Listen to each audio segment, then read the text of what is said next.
woke moralists. Up yours. Systematic bullying that's happening.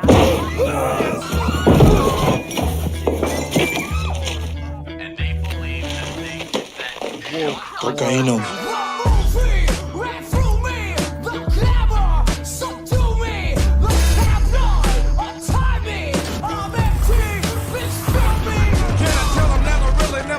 Gun, but it's the wax that the Terminator X spun. Now they got me in a cell cause my records they sell. Cause a brother like me said, well, it's born like this, immaculate conception. I transform like this, perform like this, which yells you a new weapon. I don't contemplate, I meditate, then off your head. This that puts against the bed, this that I got realness, I just push, cause it's in my DNA. I got millions, I got riches building in my DNA. I got young, I got evil that rot inside my DNA. I got off, I got trouble, some heart inside my DNA. They seem animalistic is what I mean. No, they're worse than animals. The woke mob, they ruin everything. They stop Ben Shapiro from going to events and speaking. They stop Ann Coulter from doing it. I will never surrender even a single inch of ground to a pitchfork mob. You never cave to the mob. We will never bow to the mob. Ever. No matter what. Do you see the final expression of cancel culture in terrorist groups like We'll see who cancels who. They want you to comply. Hello. Hey. Hello. Mike was having Wi-Fi issues, so he Oh, that's what happened. As soon as the broadcast started, I immediately heard him being like, my internet is dropping out. Yeah, I heard his voice after the video went, which you normally can't do. Other stuff was happening. Or Mike. He'll come back. Is that because there's like the military in Oregon? Or are they cracking down there too? They're cracking that down on the internet? Yeah. I mean, once that goes, it's all over. But no, today's a happy show. Oh, a happy show. Nice. Trouble in MAGA land. Let's focus on the positive things. Oh, he's back. The positive things like there's a lot of fighting. The rift. There's a lot of infighting. No material action. I will be adding that, but hey, sorry. I had to restart my computer right before the show launched because it decided to die. But we're back for now. Knock on wood. Yes. How are we doing, everybody? Good, I think. Good. We have a positive show today, I was saying. It's about a right-wing rift. And we can ignore all the bad things in the world. It's just positive vibes. Positive vibes. Yes. Nothing but positive today, right? No, it's okay. We could talk about real news too. But. Yeah. I mean, that is the news. They are fighting. They are all, the leopards are quite mad. There's a distinct line that is between two different camps. And I wanted to make a chart at one point just to see who's on whose side. But there's a very clear, pro-war war pigs versus Christian nationalist pigs. Yeah, I will say I'm not super encouraged by the MAGA divide to the extent that it exists. It does seem like the base is mostly in lockstep with Donald Trump, at least based on polls. And I will say that even the objectors, the Marjorie Greens, the Tucker Carlsons of the world, they are talking around the elephant in the room. I did a video about this, which is Donald Trump. I mean, this is the individual who you have to make an appeal to, not Mark Levin. So Tucker Carlson will take shots at Mark Levin and call him a warmonger, but he won't say the same about Donald J. Trump, which is a problem. And the only conservatives I've seen that supported Trump that's calling him out directly are Dave Smith, and now I think Candace Owens is the only other one. These are the prominent voices in MAGA. So I don't know. It kind of feels like the neocons are winning. They're beating out all of these chicken shit conservatives who aren't really doing enough to stop the war they say they oppose. Marjorie Taylor Greene, she's supposed to be like anti-war. She has not signed on to the bill in Congress to stop that. Really, any Republicans have. One Republican has. That's because he's the one who proposed the bill, and then otherwise it's all deep left-leaning progressives. That's it.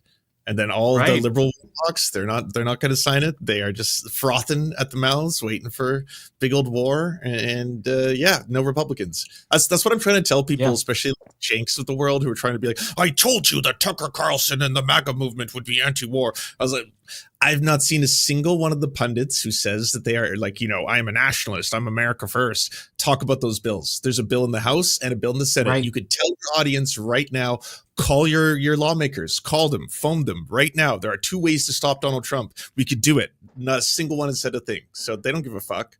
It's virtue signaling. The virtue signaling. Which is why it feels so performative. Exactly. I'm more amazed by people like Dave Smith who like were fooled. Like he was like legitimately fooled by Donald Trump. He thought Trump was like some principled guy. Like I'm gonna play this Dave Smith clip because he was on Breaking Points. What was it, last week? And it's just like I didn't know these people still existed. I just assumed that they knew what they were voting for because how could you not at this point? Like in the year 2024, you don't know who Trump is. But no, apparently some people were still fooled. Like this clown, though I guess, I don't know, does he deserve credit for now hating Trump? But I don't understand how you were fooled to begin with. 2007 that the Pentagon told George W. Bush that we cannot go to war with Iran because we do not have escalation dominance against them, essentially meaning that they can hit all of our bases and embassies in the region, and we are very vulnerable to them. And we've already seen demonstrated since the Israeli attack that the Iranian the missiles that they sent last year toward Israel, as many of us guessed, that wasn't really their best. They were intentionally making an attack that wouldn't really hurt anybody, that wouldn't really lead to a war, which Iran has done over and over again. But now we've pushed them to the point where they probably don't feel that they have the option not to respond. And Donald Trump telling them to come back to the negotiating table now is a joke. I mean, what a impotent leader to be sitting there talking about coming back to the negotiating table. It's like sitting after Pearl Harbor and telling FDR, now's the time to go negotiate with the Japanese. Negotiations are over now. The time for negotiations was before this. And so, Donald Trump, listen, man, I supported him this last year. I apologize for doing so. It was a bad calculation. At the time, it seemed like the right one. But he should be impeached and removed for this one, and not on some not on some ridiculous Nancy Pelosi. Of course, the Congress will never do it because they're all a bunch of corrupt hacks. This is the one thing they support. This is like Donald Trump should be impeached and removed for this. All of his supporters should turn on him. It's the absolute betrayal of everything that he ran and campaigned on and everything that he stood for. And I will say, despite the fact that, Donald Trump supporters have been labeled like a cult following, and that certainly is true for a percentage of his supporters, he is going to lose his coalition over this.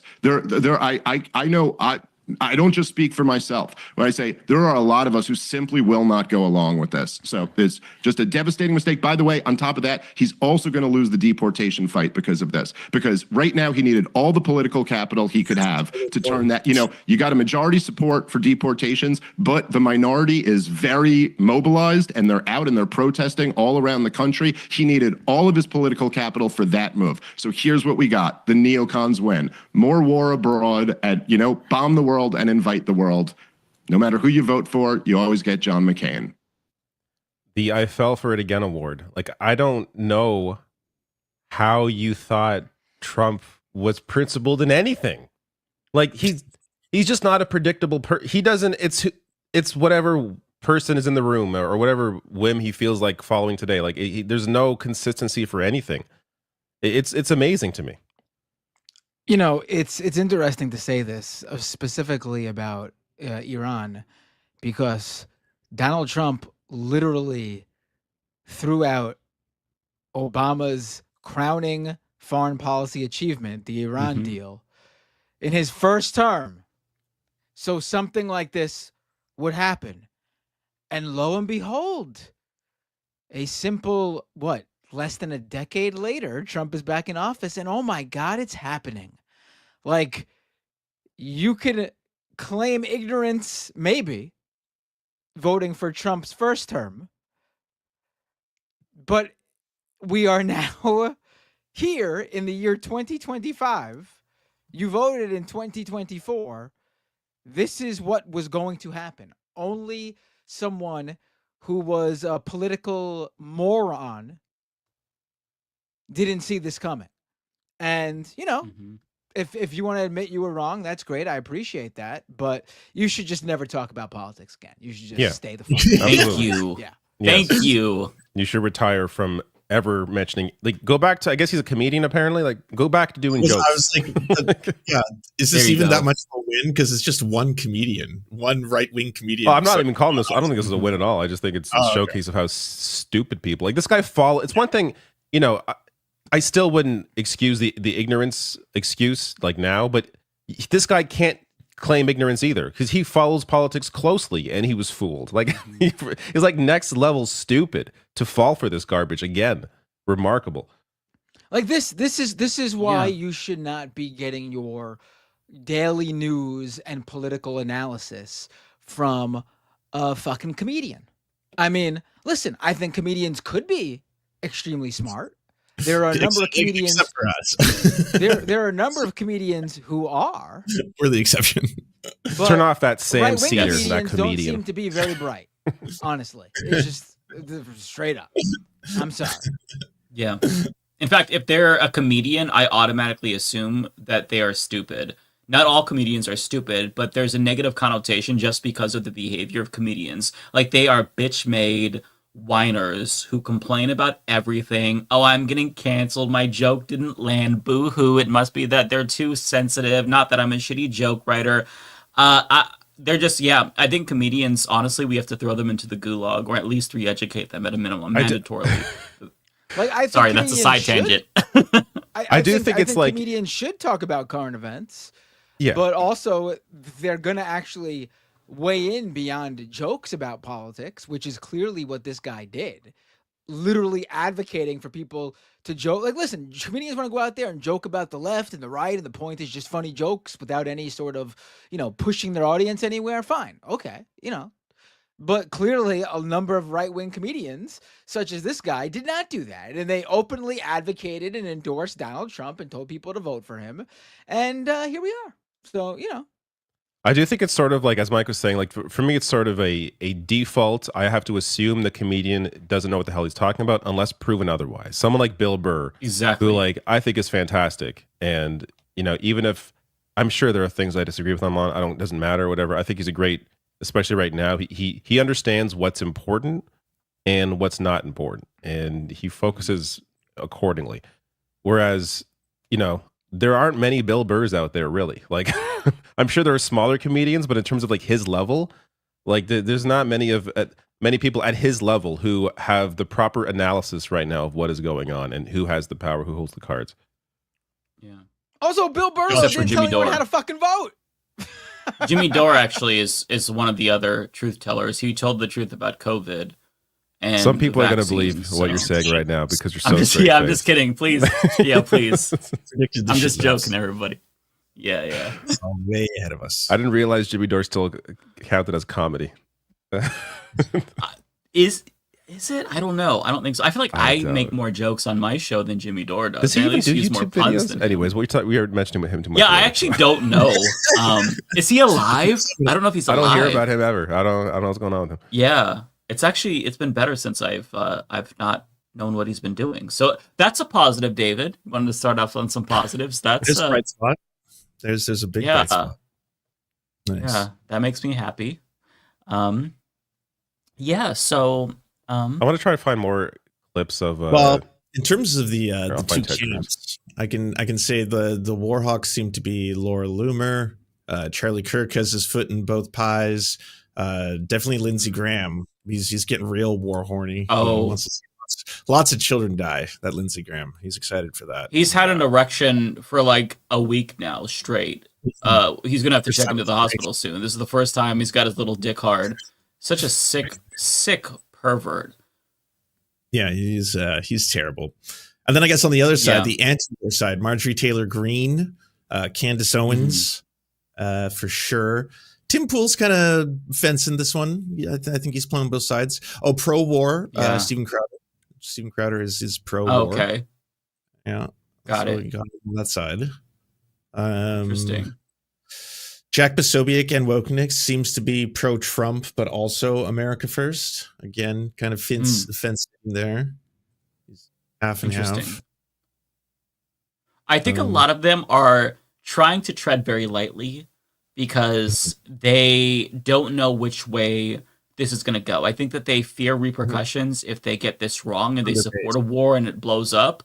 But at the same time, they have to support Donald Trump. And since they have no principles and they don't actually have, like, they don't care about the outcome or the policy, they're doing this weird tap dance where they're trying to play both sides so they come out on top no matter what. But I hope that their viewers understand that, like, they're showing their true colors. Like, by not taking a side, you are taking a side. And it's bitch made to just not actually care about. I mean, again, they only care about the money, but like, how do you not genuinely have a core belief system if you do political commentary? It's so crazy. Mike loves to put the blame on me and my people. Who are you talking about? Probably me. We got there. I haven't watched this full interview yet, this Tucker interview, but this clip, from what I've seen, this clip like really got me. It's like these people exist, and they are in the highest levels of government. Like, listen to this insane garbage. Growing up in Sunday school, I was taught from the Bible, those who bless Israel will be blessed, and those who curse Israel will be cursed. And from my perspective, I want to be on the blessing side of things. Of those who bless the government of Israel? Those who bless Israel is what it says. It doesn't say the government of, it says the nation of Israel. So that's in the Bible. As a Christian, I believe that. Where is that? I can find it to you. I don't have the scripture off the tip of my... You pull out the phone and use the... It's in Genesis. But so you're quoting a Bible phrase. You don't have context for it. And you don't know where in the Bible it is, but that's like your theology? I'm confused. What does that even mean? Tucker. I'm a Christian. I want to know what you're talking about. Okay. Where does my support for Israel come from? Number one, because biblically we're commanded to support Israel. But number two... Hold on. I'm not holding on. Hold on. You're a senator, and now you're throwing out theology, and I am a Christian, and I am allowed to weigh in on this. We are commanded as Christians to support the government of Israel? We are commanded to support Israel. And what does that mean, Israel? We're told those who bless Israel will be blessed. But what? Hold on. Define Israel. This is important. Are you kidding? This is a majority Christian country. Define Israel? Do you not know what Israel is? That would be the country you've asked like 49 questions about. So that's what Genesis, that's what God is talking about. The nation of Israel, yes. And so is that the current borders, the current leadership? He's talking about the political entity called Israel? He's talking about the nation of Israel. Yeah, nations exist, and he's discussing a nation. A nation was the people of Israel. Is the nation the God's referring to in Genesis, is that the same as the country run by Benjamin Netanyahu right now? Yes. It is. Okay. And by the way, it's not run by Benjamin Netanyahu as a dictator. It's a democratic country that elected... He's the prime... I'm just going to pause there. Like, Ted Cruz brought up the dictator. Like, isn't it like it's like he knows how fucking insane Netanyahu and the Israeli government is. Like, Tucker didn't even have to bring it up.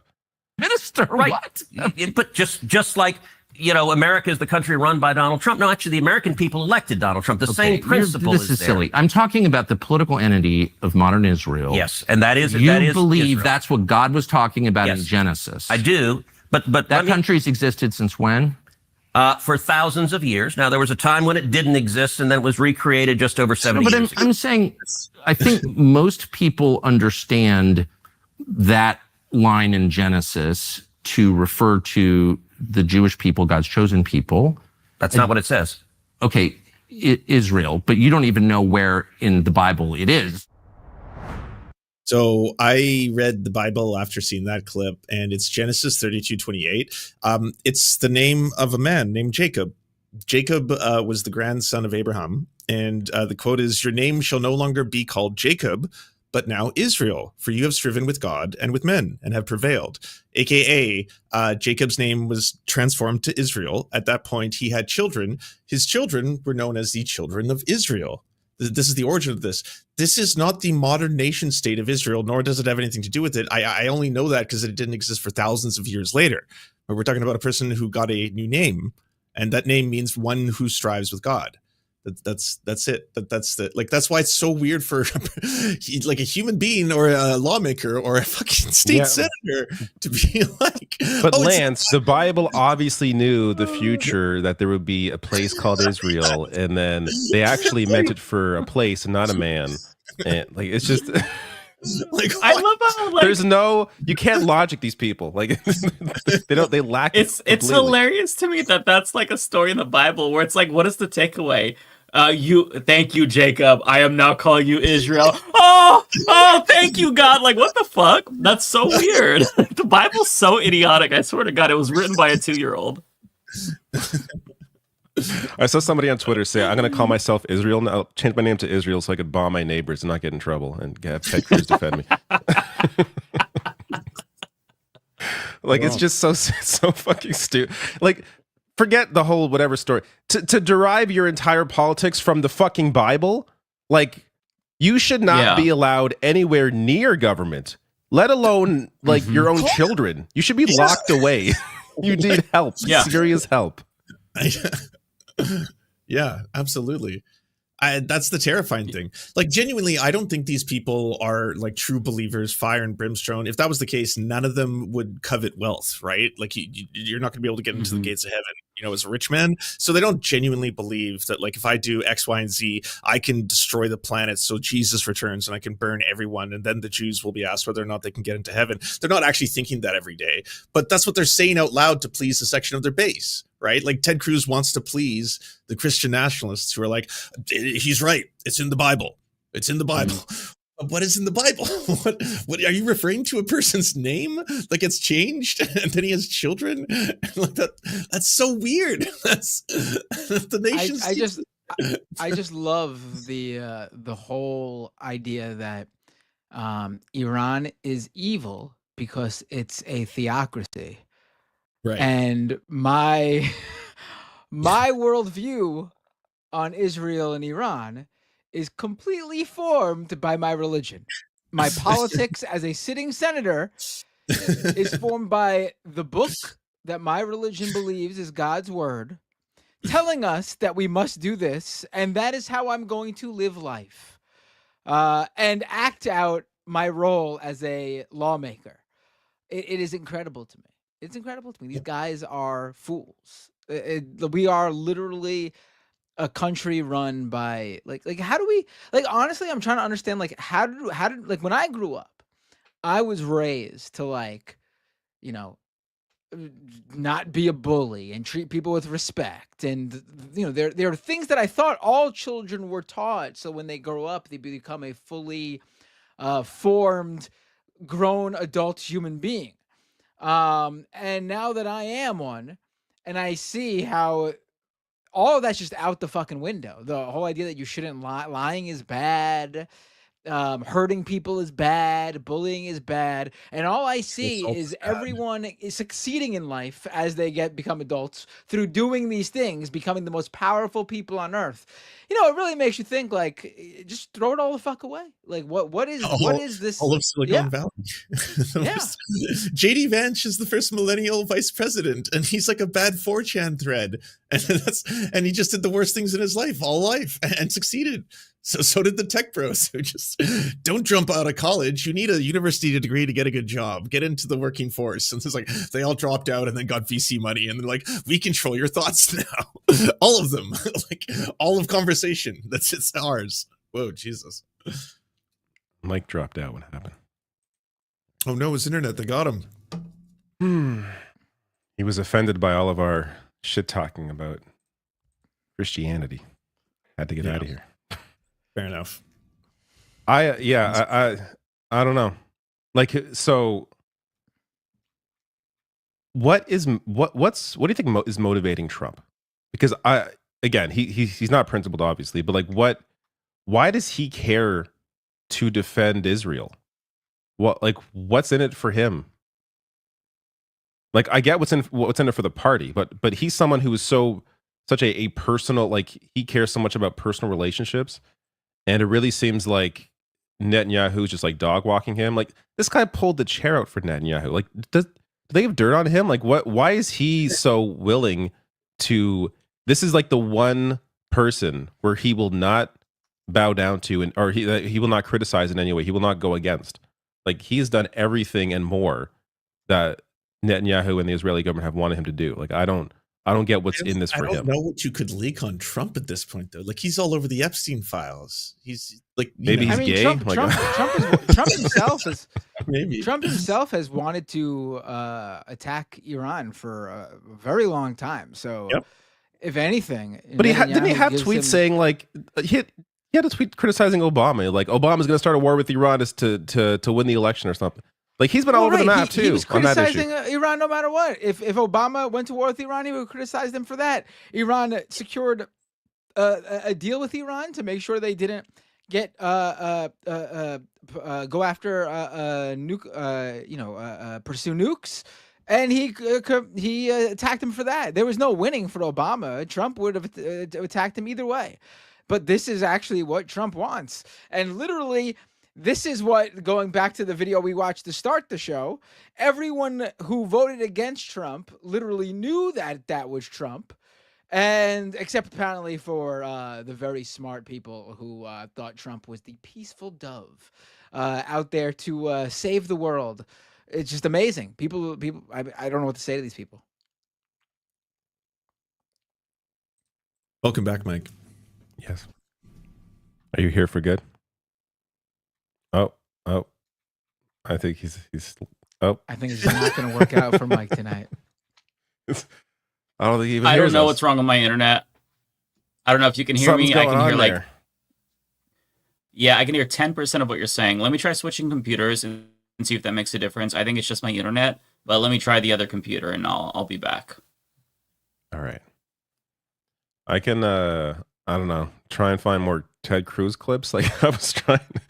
There was one video where I had to like just stop watching because Ted Cruz is so hard to listen to, and so I mean, so is Tucker. So, but this is like a situation where I don't mind what Tucker was saying, but it's just like, out of any politician, I find Ted Cruz to be one of the most off-putting senators. Oh, he made Tucker Carlson look great. That's how bad Ted Cruz is. Yeah, anyone that makes Tucker look good, you really are out of your goddamn mind. And I think this was mentioned. I forgot who mentioned it on the Majority Report today, but I think it's worth pointing out that like Tucker Carlson, like this is who he is too. Like he's not like he's clearly an Islamophobe. He's a white supremacist. We know this about Tucker Carlson. He's not some hero here.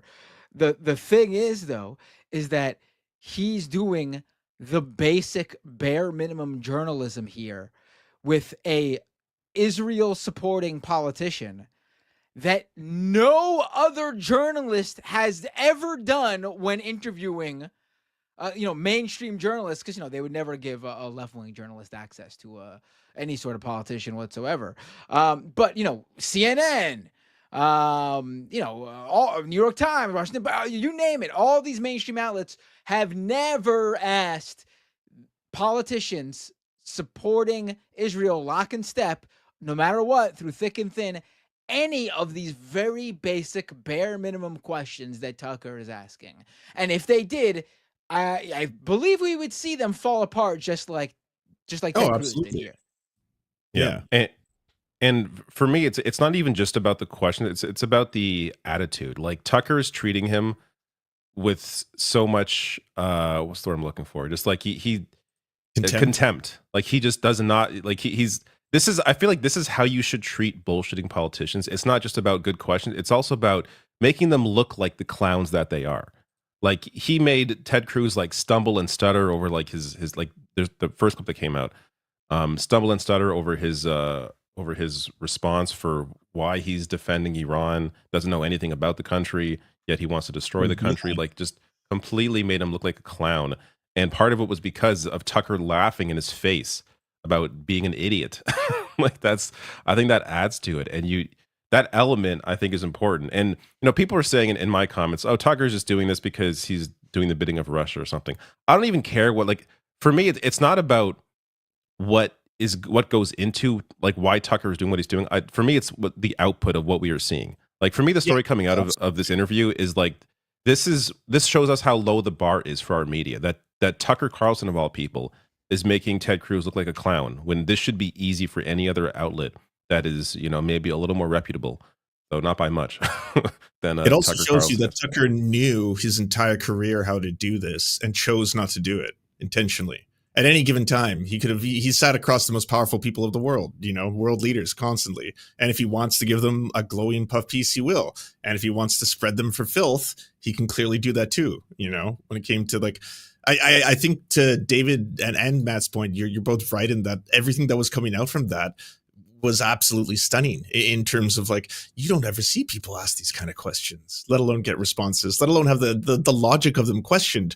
Why is it that we wouldn't treat any other nation like this, where they are influencing our politics to the tune of hundreds of millions of dollars? They're putting in politicians of their choosing. They're influencing the way that we speak about these topics in media when it concerns our own lives, and billions of dollars and potential wars and all this kind of stuff. Why is it in this one case, it's all of a sudden, it's not America first. It's not, USA, baby. It's we have to support them no matter what they do.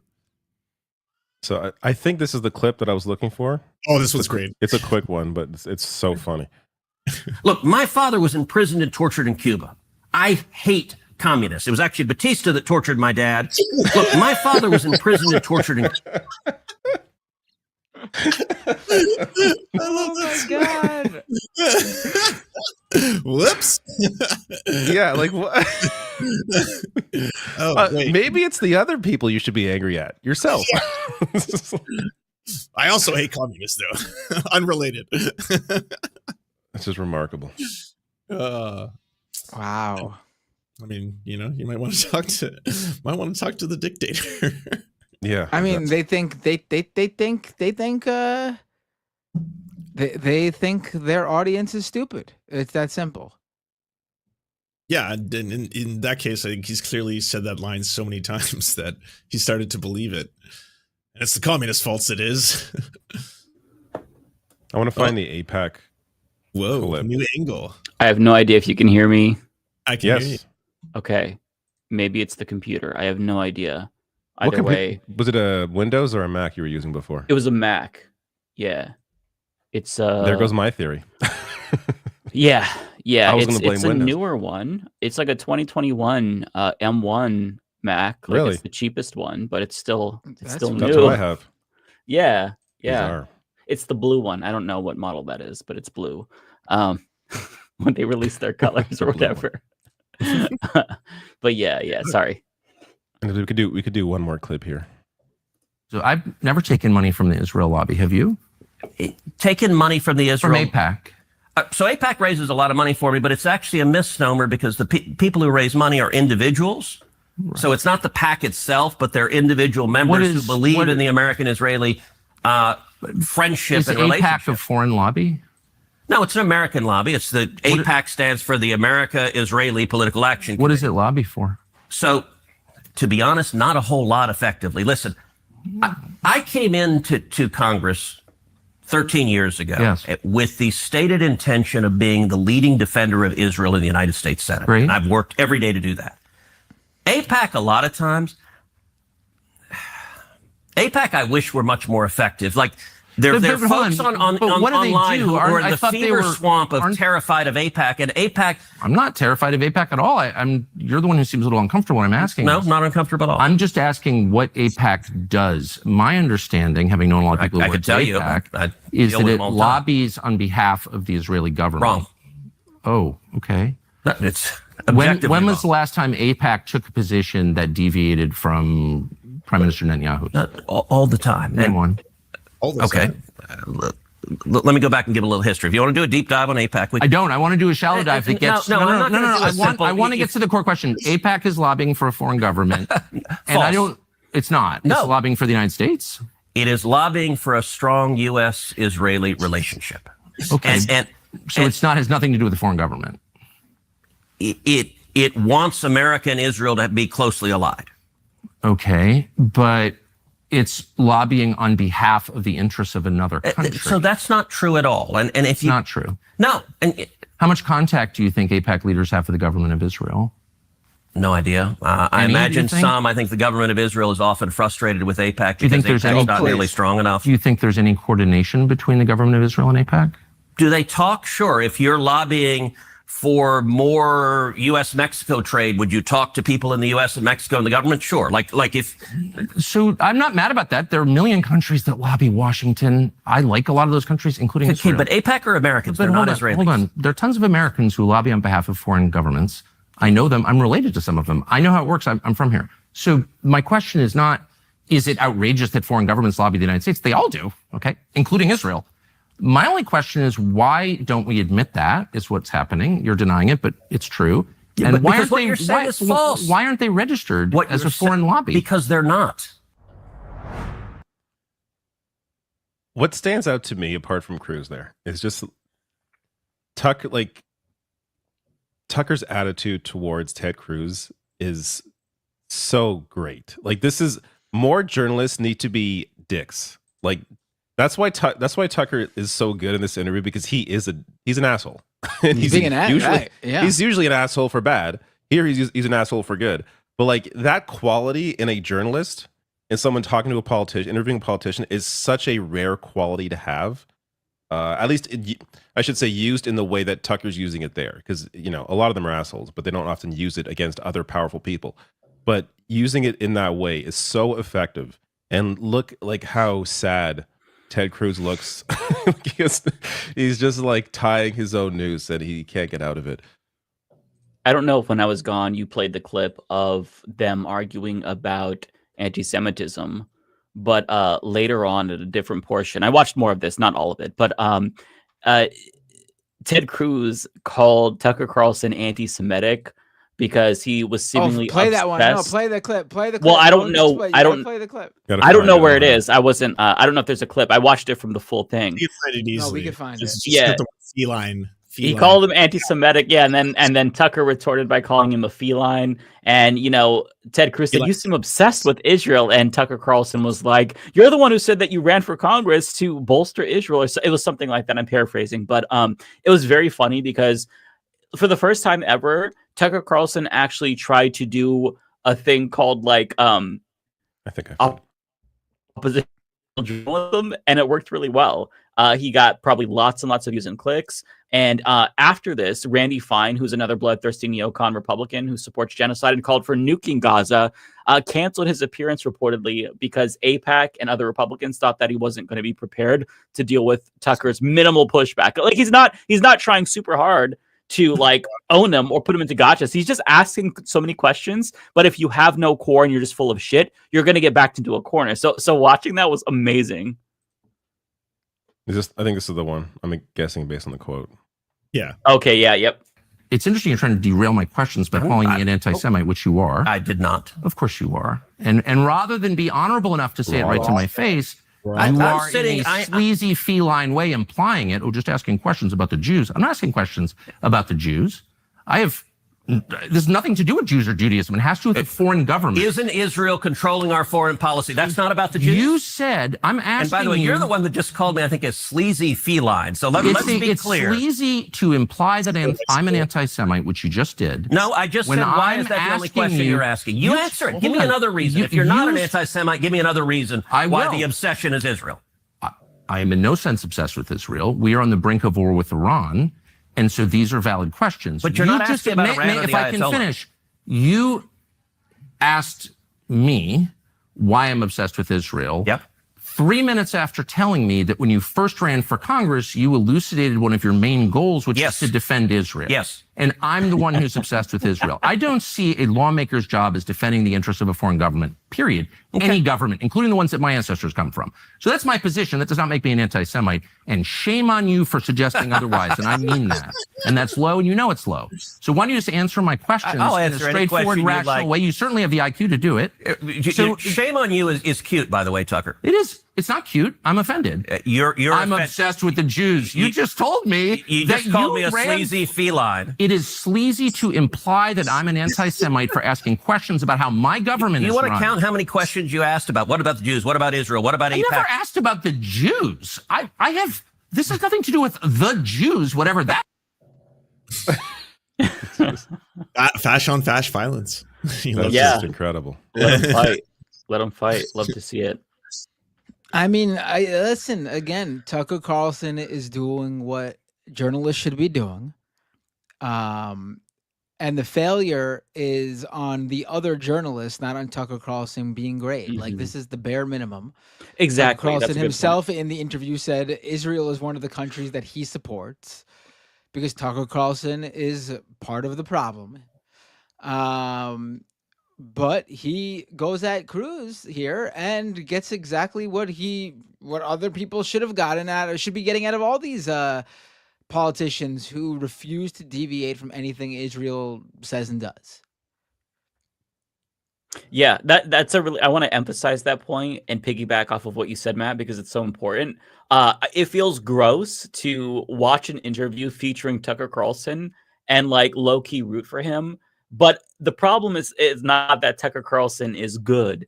It's that like this is such a bare minimum thing. Like they're threatening to go to war with another country. The fact that there's not more opposition from media is really frustrating to me.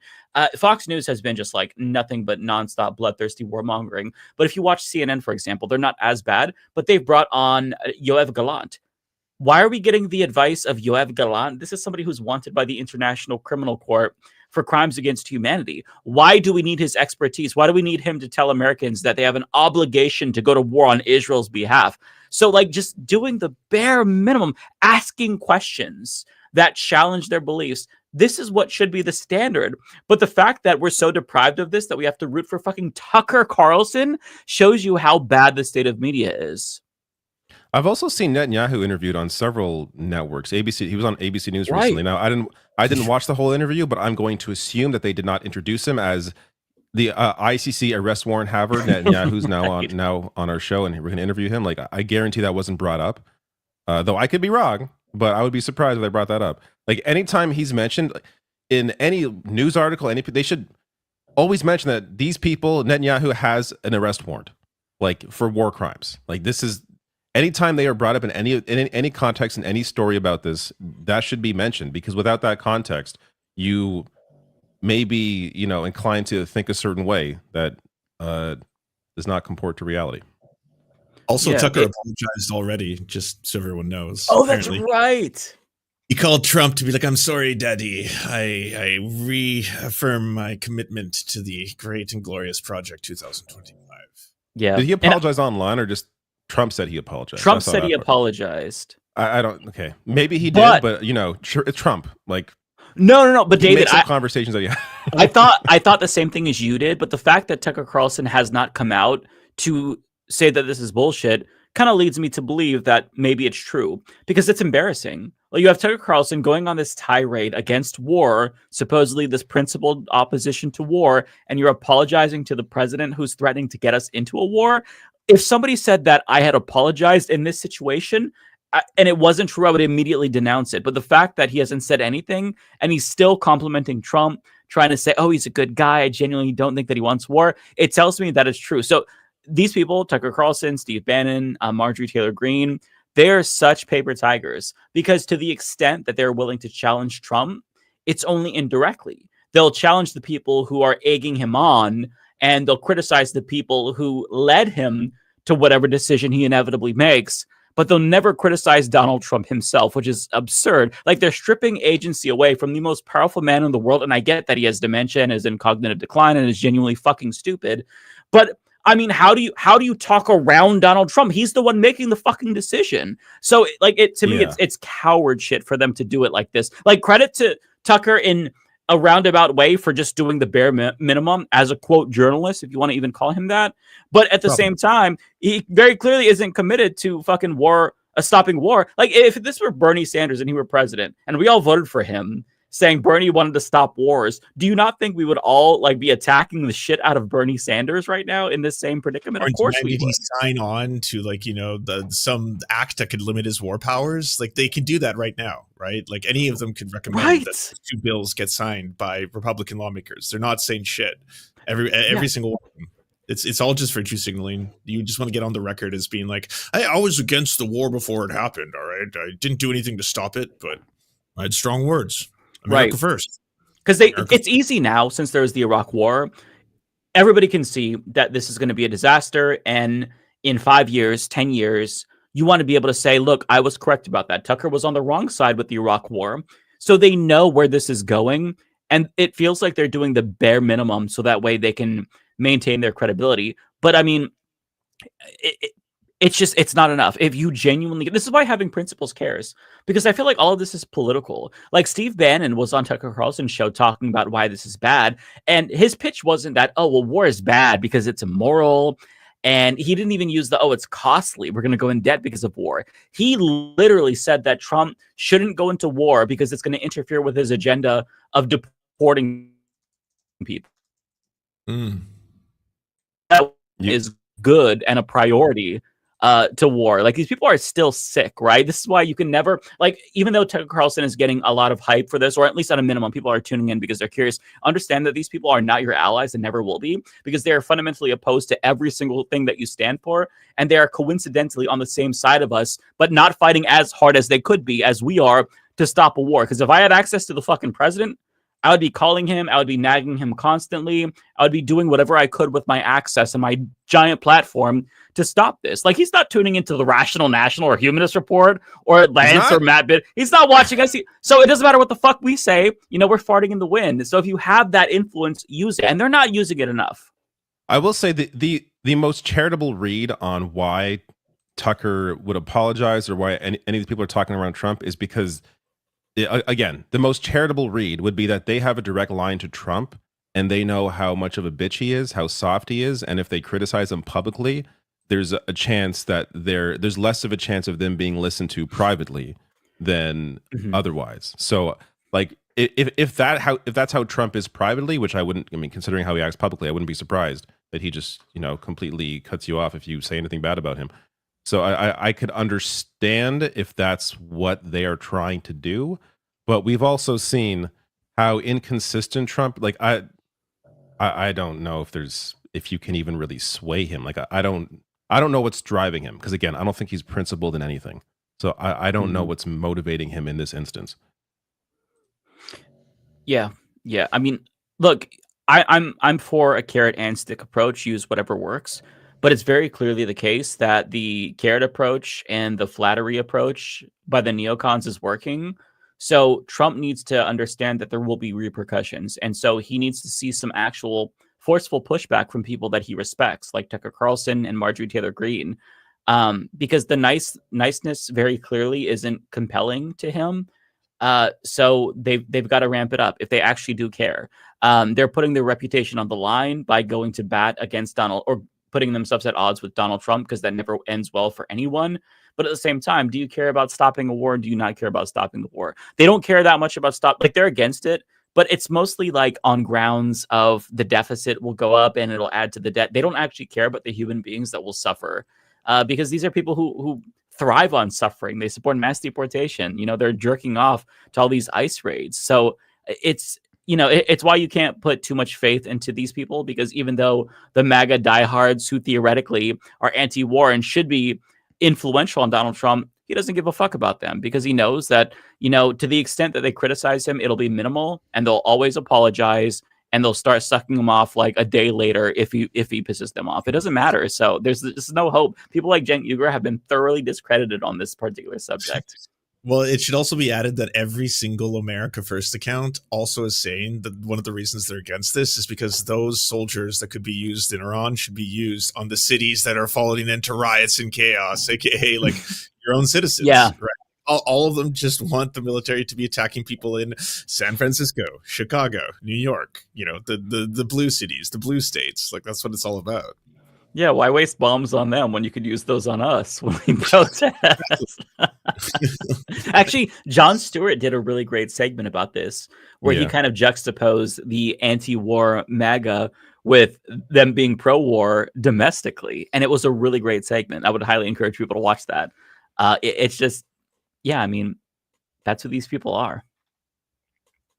Some of a really haunting post on Blue Sky that was like, do I have to pay taxes so that I fund my own civil war against me? I was like, that's pretty fucked up if you think about it that way. The answer to that person is yes. Yes, you do. The answer is yes. Yep. Pay those taxes. We all do. That's the way she goes.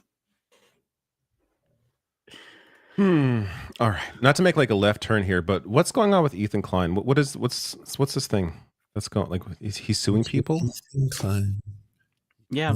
Your best Yeah. friend. Like I don't. What's happening? I don't know if Lance is more well versed than I am on this, but come on, you all know the words. We can sing. He's suing 3 content creators by the name of Frogan, Denims, and Caseytron for what he says was the great and 5D chess bait of getting them to react to his content, Nukon Hassan. But because they did it and they said that they wanted to get views taken from the original copyright owner, as he is claiming to be, he got basically his content nuke registered with the Library of Congress, and now he's using that as copyright material that he owns, and anyone who's reacting to it of his choosing, because he's also said he's going to exclude XQC and Asmongold from doing the exact same thing. He's now suing 3 women. Two Muslim women for apparently copyright infringement on very small content creators by comparison, by the way, as well. Yes. So this feels Isn't like that just fair use? I don't understand. Yeah. I mean, this is blatant DMCA abuse. What he's doing. The answer is it depends. It's one of those things where if you were to actually speak to a lawyer, they'll most likely tell you it's case dependent, and it's going to come down to a lot of things. Were they transformative in their criticism? Did they walk away and go to the bathroom too much? Did they let more than a couple minutes play? Isn't him admitting it's bait for a lawsuit not good for his case? Like, that seems like it's kind of counterintuitive. You would think so, we don't right? talk about this if you guys are afraid of him, but like, I'm not at all, because I just covered this in my own chat. Sent me a clip where a year ago he on his own stream said, "I am waiving IP and copyright for people who want to use me or my material, including the H3H podcast or anything starring me." And he said that live on his show. And I was like, well, that one is probably going to hurt you a lot. I'm not a lawyer. That one and the one where you're admitting you did something to sue somebody else. Like, isn't that like entrapment? That you created he said he literally created a trap. They didn't use the word trap on his video. And I'm sorry, can we somebody's got to crunch the numbers on this. If you combine Denims, Frogan, and Caseytron, all the views that they got, the views that they stole, what's the ad revenue we're talking about here? Maybe $1,000 collectively between all of them? Well, he addresses that. He says that that day Denims got more live viewers than she'd ever had before, which is technically true. I think she was at 46,000 people watching when she covered it. So 46,000? You mean crazy. 4,600 or 46,000? No, 46,000. It was above 46,000. Wow. It was huge. I gotta get in on this. I got a song Ethan, sue me! Sue me! It is amazing to me the interest in like this. Like, I really have, like, my only experience with like Ethan Klein is when him and Hassan had that show. Like, that's, I watched that. I thought that was interesting, and then like I don't like when I see his like live viewership, it's like at like tens of thousands, whatever the hell it is now. Like, I'm just like, why are people watching this? Like, it's just why are people watching him? He's just like a drama queen. Like, I don't understand. Like, it's so weird to me. It's just drama, me. I used to watch him. I used to really enjoy his show because it was like kind of like low stakes comedy. They talk about politics once in a while. He'd debate right-wing grifters like Ollie London here and there. He had a show with Hassan and whatnot. I liked him before that. I was watching since the Vape Nation days. But now, I mean, maybe it's just because I'm seeing the clips, so I'm not getting the full picture. But who wants to watch somebody complain about how the internet is being mean to them? Like, we all have experience with this. People have reacted to Leftist Mafia streams, and they've uploaded it and monetized it. That's the way. That's the way we're suing. Played. Yeah, this is the dude who got famous on YouTube because of his finally we can videos. make some money off these streams. It's crazy. Yeah. Mike, I was watching The Legal Eagle, and he'll actually be referenced most likely in, this is my own speculation, but he'll most likely be referenced as a case study for them in court for his previous lawsuit in the case of the defense. Like Denims, Frogan, they will be referencing the oh my God. He won, because you have to. It's one of the most commonly cited references when it comes to fair use and dealing with YouTube videos specifically. Yeah. The father of fair use is now trying to kill fair use on the internet. Like, what a world we live in. That's insane. Holy shit. Like, the audacity of somebody to try to use your millions and millions of wealth to bankrupt 3 smaller creators. I mean, Denims is relatively big. I'm not super familiar with the other one with Casey Tron. They're all smaller than compared to him. By a monstrously huge amount. Right. So, and like, for someone who's now trying to rebrand himself as like, I'm a feminist and stuff like that, like you're specifically targeting 3 women who, in this case, I'm assuming won't be as financially able to just draw this out in court for years, right? Mm-hmm. Like, Dennis already launch a GoFundMe for this. Mm-hmm. Yeah, they all should launch GoFundMes for it. At the end of his video, I watched most of his video that he uploaded. I saw clips online, but I watched the full thing. At the very end, he like encourages people to donate to their GoFundMe so that way they have more money for him to take. He says something to that effect. And then he brings and people who are calling me a hypocrite for having defended this in the opposite direction. I don't care. Yeah, he's kind of just owning the villain narrative. I think that Gremlo put it best when he said that Ethan Klein has kind of become the Alan Dershowitz of the internet, where he just like doesn't care that he's the villain. He doesn't care that he is a narcissist. It's just it's just very petty bullshit. And I don't know. It's gross. The bathroom point that he made about, Hassan getting up and going to the bathroom and these creators going to the bathroom. I'm sorry, but like, these are people who are streaming for hours at a time. How is that different than like if David or I put like a 2-minute clip in our videos that we do? Just because it's streaming, it's different. Like I could be pissing during that time. You don't know. It's so strange. Know. It's like full screen.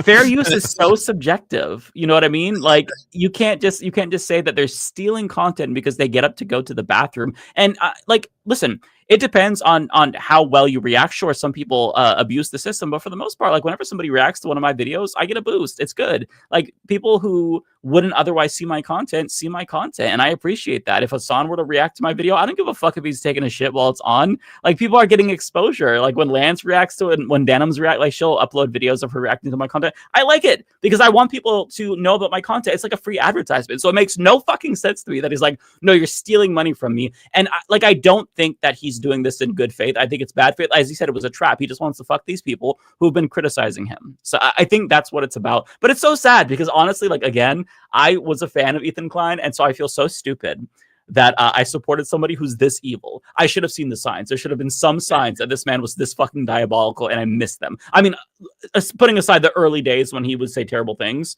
but like I became a fan mostly like his podcast era. I still watch the React content, but in the podcast era, I thought it was better, and I liked it. But I should have known because I look fucking dumb now. I think the funniest defense that has been thrown, or I guess the funniest accusation, is the weed one, where Casey Tron is like, she smokes a ton of weed. And I don't know if you know this, David, but his argument is that she's too high to transform the content because she doesn't know where she is. That's the argument. And to be totally fair, in the clips that he picks up, she straight up's like, I have no idea what's going on. Well, I gotta say A+ for comedy, at least. In a fair use case before that you were too high to successfully transform my content because you weren't aware. I love that part. I hope that one sees a judge. I hope a judge gets to read that. I've thought about having like a patrons only like videos where I just get super high and I like I don't know. Like play watch videos games. Or like do comment do like commentary, but like do it really high, but just for patrons. If you guys want that, let me know. Maybe I'll. That would be fun. I would get high with you, David, and do that. I would probably have a panic attack, but if it's paywalled, I wouldn't be as embarrassed.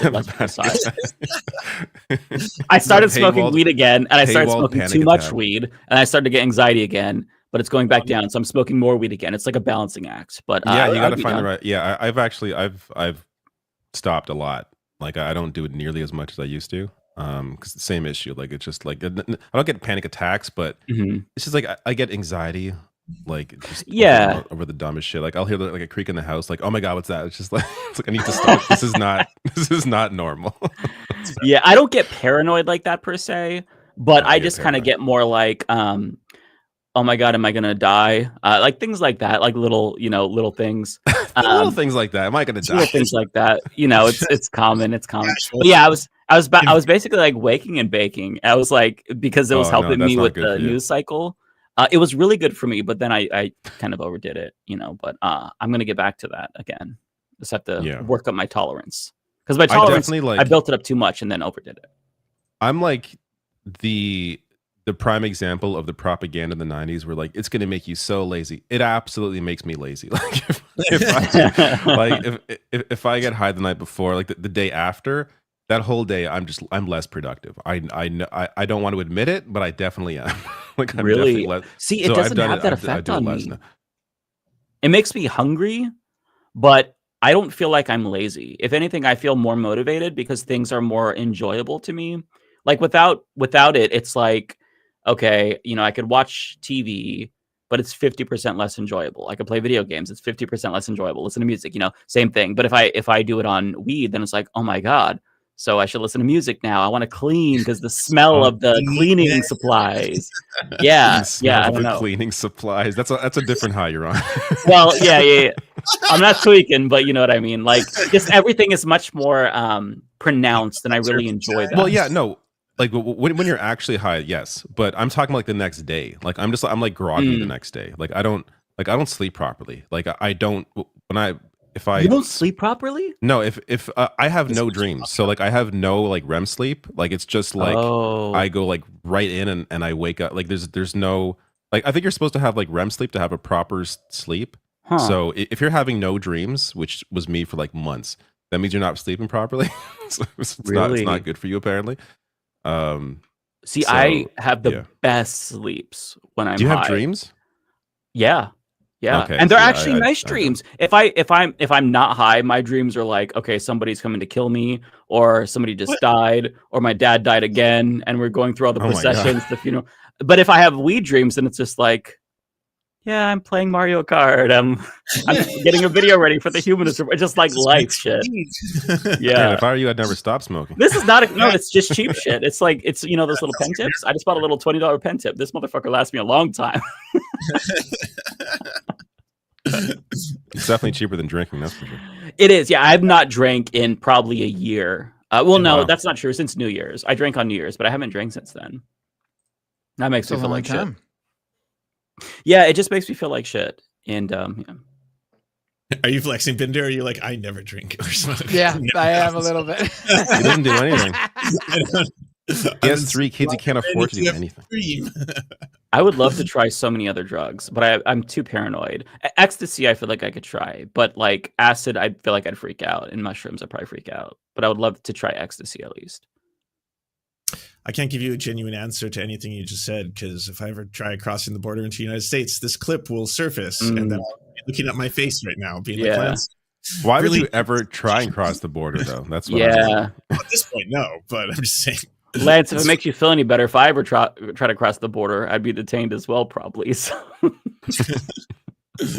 Yeah, especially like even coming in the way back, I've seen like a lot of different content creators post about how they've been hassled at the border for their social media history and stuff, and I'm like, oh, that sounds nightmarish. I don't want to. Yeah, they will do it, and even though we're relatively small creators, they will look this shit up and they will see what we said, and they will fuck with us for sure. Yeah, the Canadians would be in a detention center for at least a week. That'd be my guess. So. I wouldn't try your luck. Matt and I would be able to get away with a couple-hour questioning. Well, they might detain me, but Matt would be okay. Right. Whatever will I do? I can't go see the Empire State Building. Oh, no. I know. Woe is me. You don't get to see all of our experience fascism firsthand. Oh, no. Our beautiful public parks that are not maintained because they were defunded. No. A lot of the cities I love and would love to go to, they've got the military in there right now. Just right. Shooting people. So I'm like, I can't go to San Fran, can't go to New York. Mm-hmm. Yeah, no, I joke. I actually really love New York. I would love to go to New York City again, and I cannot do that. Yeah, and ICE is everywhere too. You don't want to be in that everything environment. Improves in the next 10 years and everything's fixed and it's all perfect. Nothing wrong ever. We can dream. We can dream, right? Which reminds me, I think it was you, Mike, that reposted that poll of like the happiness scale. Oh, like, yeah. Conservatives are like so much happier than what they call liberals. And yeah, it's because one side doesn't know what the fuck's going on. I'd be happy too if I was so fucking stupid. Like it must be fantastic. Yeah, to not have to worry about the impending doom of climate catastrophe, to not care at all about genocide. I mean, yeah, that it just makes sense why conservatives in general are significantly more happier. I think that if you controlled for lefties as well, they'd be even more miserable than liberals on here. Probably. A really good thing I've seen that has actually had a couple of right-wingers actually change the way they speak about climate change online. Someone posted, it's like, if you ever think that climate change isn't real anymore, come to any home insurance conference. They're the most boring conferences in the world. They're all numbers based and it's all about margins and capitalism. And they take climate change exceptionally seriously because there's very large portions of the world that are uninsurable now and are in perpetuity. And their business models are basically organized so that is the over under on this entire area of California burning down worth us insuring all these homes? It's not. We no longer insure homes here ever again. Right? That's not a thing that's ever going to happen. And that's the way they do business. And it's like, there is no debate. There is no, well, 93% of scientists. No, it's just like, here is our bottom line. This is our industry. Climate change is real. We like, yeah, it's unfortunate that they have to, see business to understand. Like it has to be a capitalist reaction to climate change for them to understand that it's real. They can't just listen to people that have been, dedicated their entire lives to one specific field. But whatever it takes, as long as people are maybe more aware, I guess. Yeah. I saw this thread on Reddit. I think it's the millennial subreddit where they were talking about, hey, this person posted, has anyone else just not saved for their retirement because they think that it's not going to be a thing since there's climate apocalypse? Like, I'm paraphrasing what I saw and I'm like, you know what? I'm smart for not investing. Fuck yeah. That makes me feel better. True. We're all going to be dead. Can't retire if you're dead. What a great way to live. Yeah, right. Although no I did try to any open future at all. I did try to open a Roth IRA after people bullied me about not having one because I'm almost 40 and I don't have a retirement at all. And they rejected me as a customer. They were like, "Fuck you," like literally. Like I opened an account and they blocked it, and then I called them. And I procrastinated for so long since we talked about this on the stream. Months later, I finally did it. And then I called them and they're like, well, we are declining to do business with you and we will not state otherwise. You can issue a subpoena to get more specific information, but we are not servicing you. I'm like, okay. Do they look you up or something? Or like, so my suspicion is that they think I was money laundering because when you put your occupation, I do self-employed because I'm a YouTuber. And then there's not really any categories for like content creators. So you do other. So they're like, this looks suspicious. That's my only like. They should maybe update their categories. Like a lot of people now make money, make a living off social media. Like, right. I mean, if you apply for an apartment and you have to show proof of income, you have an income, but it's not accounted for because people are like, well, boomers are in particular like, what the fuck? You're a YouTuber or a Twitch streamer. What is that? So they just think that like you're making it up when it's a legit thing. So like it's actually kind of fucking over some millennials and Gen Zers who do content creation as their career. Even if you're not big, you can you could still make a living off of it, or at least supplement your living. So it's kind of a thing that the institutions have not adapted to yet. That's a first world problem though, but if anything, like self-employment is more of a guarantee of income than anything. Like people get fired all the fucking time. Like there's so many layoffs. Right. Like it's bizarre. Like, applying for like apartments, for example, like I felt weird being like, I'm self-employed because that's definitely going to give me less of a chance of getting the place. Whereas I have a steadier career than a lot of people who work in a large corporation who may just get laid off in a mass layoff, like which is consistent. But society hasn't really caught up. Yeah, you'd think, right? Although one thing, there is maybe a little bit more instability in the sense that like content creators probably have incomes that like fluctuate from month to month. Like, you don't have a steady like salary. It's just like high, low. You don't really know. Yeah, that part's so maybe they don't like that. I'm not sure. Either way, somebody says I was debanked like Kanye. Yes, I was. They hate me. It's the anti-left bias. It's now Yay Yay. He changed his name again. Oh, did he? Okay. Okay. Well, I will still be dead naming him and calling him Kanye. So appreciate his input, though. Someone says David has a weird perception of employment. I was laid off from the same place like three times. So that maybe that's why. I was laid off by a big corporation 3 times. How like laid off, hired back, laid off, hired back, laid off. So yeah, maybe I have a weird perception of employment, but that's just my experience. Yeah, that'll do it. Why'd you go back? What? Why'd you go back? I needed money. Classic. I needed a job. That'll get you. Yeah. Yeah. There it is. And it was like one of these things where it's like, oh, they you know, to make the quarter, they got to lay off a bunch of people, so they make the quarter, like, and then they hire them back. It's just like a stupid companies, all because of the way the system works. I swear to God. So there was a story, not really a story, just something that came across my radar. Let me see if I can find it really quick, because it's Pride Month, and I feel like we have to at least touch on the other celebration taking place, if not Pride directly. Give me a second. Okay. So let me share my screen. For those who did not know and who were not partaking in the celebration, it's also Heterosexual Awareness Month. Let me bring it in. Sorry. About time. And what makes this so funny is the person who is the face of heterosexual awareness. It won't let me bring it in. Why is it's slowly coming in? I see. Is it? But it won't let me. Should I hit add to stage? Yeah. There you go. Oh, you know why? Sorry, mine's up. That's why. Okay. Oh, okay. There we go. Okay. So yeah, this is the. Gotta be honest, not who I was expecting. So announcing Ian Carroll to speak at Heterosexual Awesomeness Fest at 2025. Join us on June 20th through the 21st for the Free Fest downtown Boise. In front of the Capitol building, one of our ambassadors, Ian Carroll, will be speaking live from the main stage. More details will be announced next week. When I say that the amount of dick sucking taking place at this event will be monumental, I am not joking about this. And I'm going to homo-vestigate a little bit here. If you'll indulge me, it's Pride. I can do what I want.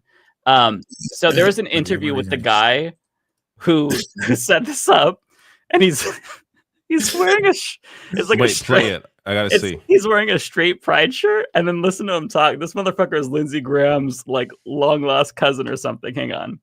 Okay. Oh, make America straight again. Okay. So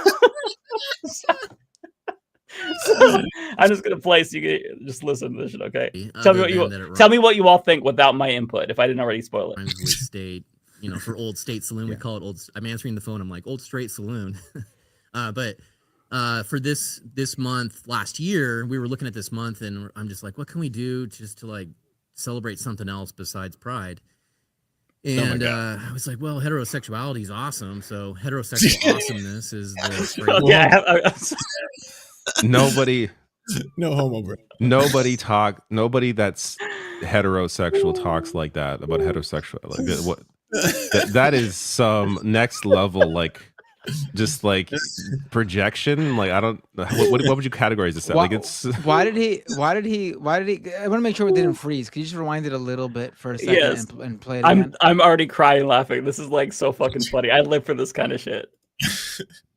I was like, well, heterosexuality is awesome. So, sweetie, I told my girls heterosexuality is awesome. I'm like, oh my god, like I'm sorry. I'm like, who are you fooling, man? Come on, who are you fooling? Heterosexual awesomeness is the phrase that we use. So heterosexual awesomeness month, and we decided we were going to give away a free beer on Mondays for breeders. Oh, yeah. Like we call beers for breeders. Oh, yeah, those are it's a free beer like for a heterosexual male who's dressed like a heterosexual male, and that's what does that even mean? Yeah. All right. Is that how you dress like it? I feel bad I didn't bring Is that how you dress like it? Costumes, boys. See how ready you are. And he's so gay, he uses gay lingo like breeders. How many straight people do you hear use breeders? It's the homos that use breeders. Like, what the fuck?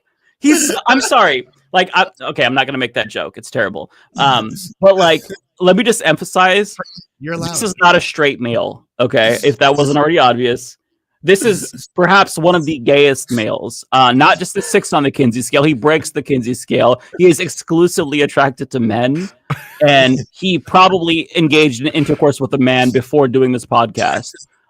That's how gay this individual is. Thank you. I'm gonna have a pile over here. Yes, you will. And then we have Tuesdays. Is this year it's called Teton Tuesdays, and that's kind of a nod to the female figure. I love female figures, guys. It's so sexy. Feel, which is heterosexual couples get 15% off. So we did all that. God, whenever I think about coochies, I get so erect. Right, guys? Boobs are great, right, fellas? Like, stop. Brother, you're making it worse the more you fucking talk. I swear to God. This is not how you stay in the closet. God. Like, I almost feel bad for him. Happy Pride. And everybody covered it all over the place. And because the line It's skipping. I think it's skipping because of Mike.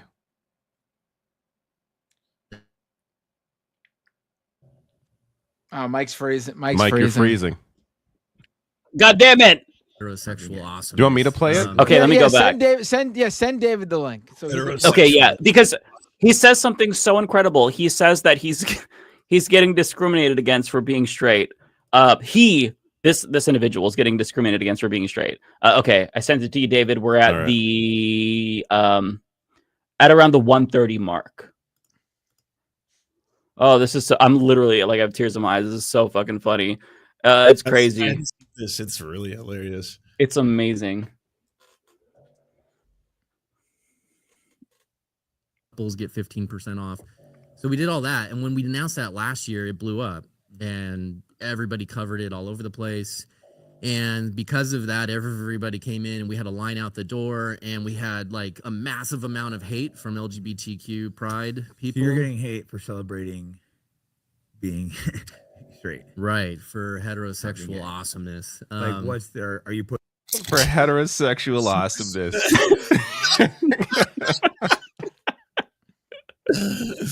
What? I want that on a sound drop. Like, I got it. Heterosexuality is awesome. It's so amazing. I don't know how I haven't discovered this guy sooner, but this is like a gem, truly. Any hate towards gay people, or are you just saying being heterosexual is awesome? So the way this started was just all I wanted to do was say, hey, we're just celebrating this. And that was just unacceptable. And it was, okay, I had a couple of people say, but you're going to celebrate LGBTQ also, right? And I said, no, we're just celebrating this. You guys can do whatever you decide you want to do, but we're celebrating this, right? And so the focus was just supposed to be positive on the other side. Yeah. But that wasn't okay. It was, now we got reporters coming in and they interview me and dissecting, hey, what do you think about this? What do you think about this? What do you think about this? And I told you earlier, so I have, Christian, I'm Christian, I have Christian values, biblical values. And I'm like, I told the reporter, I'm not going to disagree with what God put in his word. And in his word, this is a sinful activity. Not that there's not a bazillion other sinful activities, right? And we're all in that same boat because we're all sinners, myself included. But that's the thing is like, we just don't want to have to celebrate something that I don't believe is God's design for sexuality. He got kind of straight. Can I just point out? No, but it is interesting that he said. It is interesting that he said, "Listen, I'm not going to celebrate it. It's a sin, but we're all sinners, myself included." I mean, I think he's telling you right there. Who amongst us doesn't sin a couple times a day? Listen, I'm not going to celebrate that I'm a sinner, but I am a sinner. Once he brought up religion, it was like, okay, that's why he's like this. He's suppressing it. That's why. Okay. He's been fighting them demons and losing for a very, very long time. Emphasis on the losing. He's been losing very badly to the demons. The big gay demon has absolutely won. And it's adorable that he thinks that he's fooling people with the Make America Straight Again shirt. Like, I want to get one of those. I don't want to give them money, but I would like to get a shirt that says Make America Straight Again. What is on the shirt though? I can't even make America. Like, what is under the? Straight again. Is it that? No, It's like the male logo, female isn't it? symbols. Oh, that's such a Very Yeah. hero. Yeah, if he was actually serious about heterosexuality, he wouldn't be afraid to put a giant vagina and a penis on the shirt, but he had to go for the beta male version. The PC woke version with no dick and vagina. Shameful. Also, like, Make America Straight Again implies that you're trying to change gay people back to straight, which says something about his mind as opposed to anything else. Right. Right. Like, you're not flipping them. It doesn't work like that. You can be tempted. What does that say? I feel like this dude will meet up with a guy on Grindr, suck him off, and then be like, "Hey, have you ever thought about if this is wrong?" And then like read the Bible to him and try to convert him after he has post-nut clarity. Like, I don't know. I feel like that's the life he's living. It's a very specific example. I just feel like you like, listen, all throughout my life, there's been these people, Ted Haggard, like so many of them that are so loud, and the ones who are the most flamboyantly heterosexual are the biggest fags ever, like on the planet. Yeah. So like this guy it's so funny. It's so funny. I haven't actually. I should look at his timeline to see if he's posted anything else. So he's the owner of the Old State Saloon. Don't want to know what goes on back there. The Old State Saloon? Where in Idaho? I don't know. I mean, what is listen, if anyone lives in Idaho, nothing against you, but like, if your big event is happening in Idaho, it's not a big event. I'm sorry. It's because it's called Boise. Yeah, that's why. He does have interviews on his. David, I can send you the link. There's interviews on his Twitter where he talks to a Satanist. He also talks to other people who are pro-pride. I don't know if there's any good content here, but if you want to see more, I personally am very invested in his content.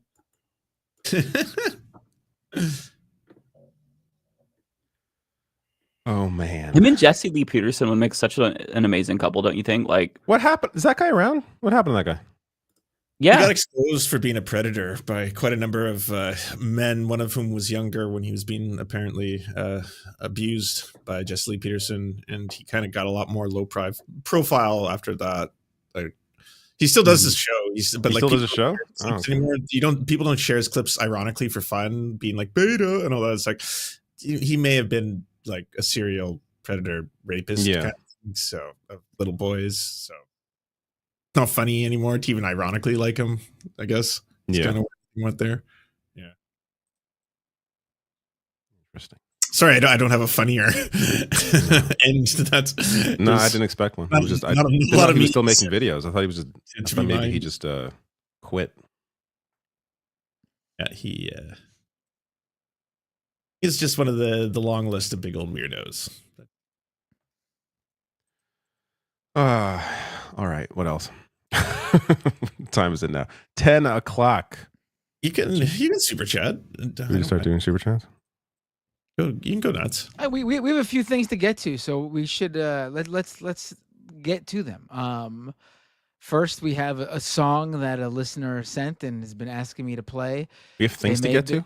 They made this song as a potential song for Leftist Mafia to use. I have not listened to it. Shall we play it? It's from, going in cold.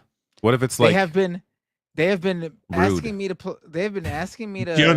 It's not like the N-word for 2 minutes straight. Yeah, like, what if it's like really bad? I've played a little bit of it. I haven't listened to the whole thing, but I played a little bit of it. All right. It's so it's not like offensive. Okay. And it's a regular listener. Oh, I don't know if it's not offensive, but it's not.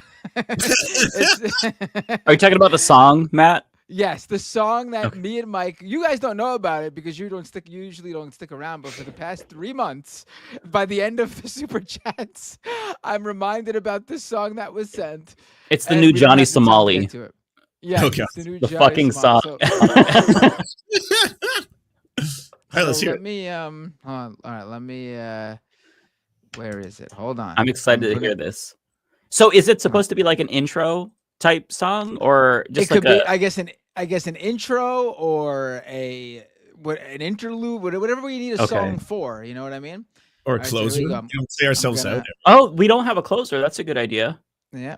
All right. It's by Ridlor Villain, who's a regular IMer into this show, super chatter or whatever. Let's take a listen. Island I hope it's Boys. good. No, I don't think so.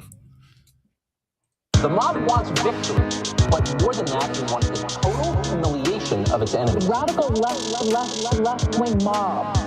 Left-wing mob.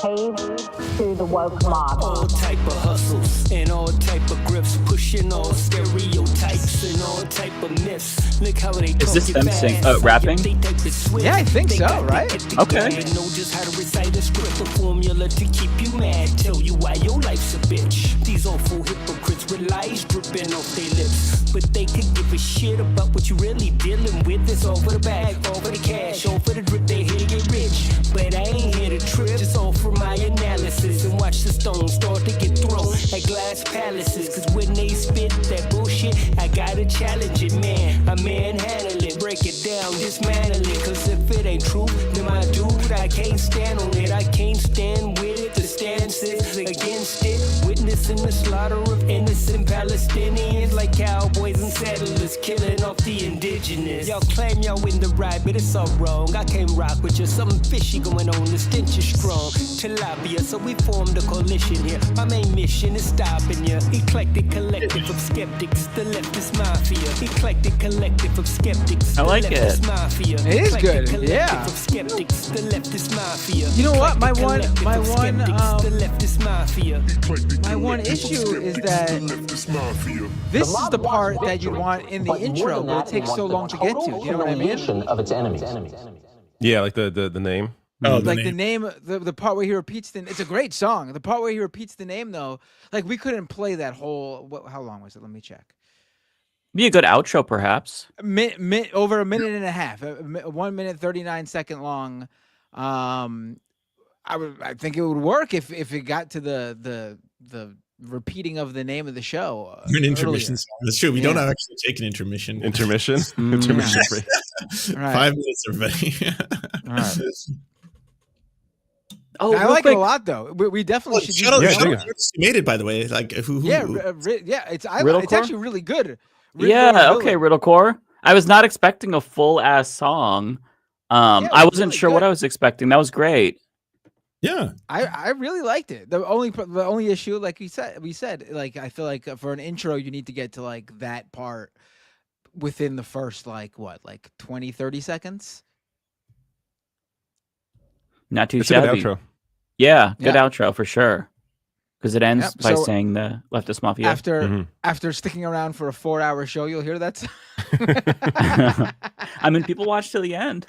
Maybe we could play it before we get to the IMs. You know, I don't know, the super chats. Yeah. Like officially end the first portion of the show. We could all take a break and get something to drink. That's not a bad idea. Yeah.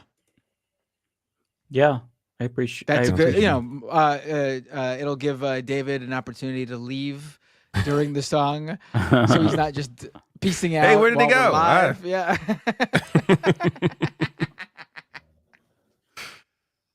Yeah. All right. Well, I didn't want to speaking of forget about leaving- this. Real quick before we get to super chats, can I just plug Ariana's GoFundMe? Oh, yeah, of course. I was gonna. This is the other thing I was. Yeah, I alluding linked to it, or I pinned it in my comment section. I also put it in the description box. Ariana is doing a GoFundMe for funeral expenses for her father. He doesn't have much time. So if you can consider supporting her GoFundMe, that would be much appreciated. Yeah. So just wanted to plug that really quick. Yeah. If you don't know, the reason Ariana hasn't been here for a few weeks is because her father's very sick and she needs to be there with him. And that is a completely, I mean, literally any reason you would want to not be here is completely legitimate. But that is a very legitimate reason Right, to right. be here, and I wish her and her family the very best. Truthfully, That's a lot. Somebody and says we dropped the link somewhere, right? If you can help, it's in the description box on my page and in the pinned comment also. Right. Yeah. Yeah, it's right. It's tough. It's tough. Yeah, I'll link it in Yeah. the chat as well, in my chat. Or Somebody should go is to all the chats if I do this. asking, how much does one need to pay to get a guest spot on Leftist Mafia? Usually we charge anywhere between 5 to 10K. I mean, if you listen, yeah. if you are a very wealthy benefactor here, then you could buy the show if you'd like. Yeah. Yeah, we don't charge for guest spots. We can't be bought. Right. We don't charge, right? We don't charge, but we also don't pay for guest spots either. So That's right. Exactly. I mean, listen, that is actually like the industry standard. Like there are a few like news outlets that actually do pay guests like a stipend or something. But the industry standard is actually that you don't pay guests. Like it's a guest comes on so they can plug something. That's usually the mutually benefiting arrangement. I used to be on the radio as a guest occasionally, like really early in the morning, talking like 6 in the morning. They didn't pay. And we're talking like major Toronto radio station that I had a show on, but they wouldn't pay. Maybe that's why they didn't pay, because I had a show on the network. But like, I barely got paid for that too. Like, there's very little money in this industry. Right. So people typically go on, I guess, for, exposure. Yeah. Yeah, which seems obvious, but if you're not like on the back end and you don't actually do it, then you might think, oh, well, you get paid for going on these shows, or people pay each other. We don't. It's just kind of like cross promotion, Right. which is beneficial. To be clear, whenever you guys hear me say, "Oh, I'm doing I'm asked to be a guest on insert network or outlet here," they're not paying me. Yeah. And again, it'll it's take, not like, an that's hour of your the time. industry standard. Like that's just how it is. Yeah. Right. All right, super chat, which is Lance. You want to go first? Oh, sure. Yeah, I don't have a lot. Thank you very much, Manny Spinoza, for becoming a member with the message 547 days sober. That's incredible. Wow. Congratulations. Very good. Good for you. Awesome. Jacqueline Leitch, thank you for the 279. Lance, was Doug Ford's apology to the First Nations believable? No, he's a racist asshole. And Doug Ford is the Boris Johnson of Canada, in that everyone forgets how big of a piece of shit he is because he'll fall over every now and then. And that's all anyone remembers. Like, look at the funny man falling, and then he'll do something abhorrent that like fucks over people. You could have said Doug Ford is the living Rob Ford, and anyone who was around for that would have remembered. Yeah. That's true. Apparently there's a documentary coming out on Netflix on Rob Ford that's so bad that Doug Ford said it's like disgusting and wants to try and block. Damn. He's more offended you about mean that so than anything he's good done. because what's in it is so bad. Yeah. Yes. Oh yeah. It makes me want to watch it really badly. Yeah, No, I kinda actually, wanna yeah, see that exactly. I now. want to see it now. Yeah, I know. Now I'm actually excited for it. Great Fire, thank you for the $10. Pride may be a sin, Mike, but Jesus sacrificed forgiveness for our sins. So by celebrating Pride, Mike is doing a good thing. Otherwise, Jesus suffered for nothing. So suck it, theologians. Yeah, that's a great point. You don't want him to die for nothing. So you have to sin as much as possible, mortal sins in particular. Otherwise, his sacrifice was in vain. Thank you to Tigwit for gifted sub. Thank you to Vile Halfling for gifted sub. Thank you to Aussie Economy Plant Lady for the Prime. Thank you to Freddie Mercury, Botchler, Turtles Anon. Take it away, guys. Turtles Anon. Well, all y'all. Who wants to go first? Matt, David. Me. What do we? Okay. I had a feeling David could go first. Yeah. I will go. 85 Nostalgia Street. What a name. Thank you for your super chat. Says, hey y'all, Toon Streamer here for the getaway from what we now have to navigate.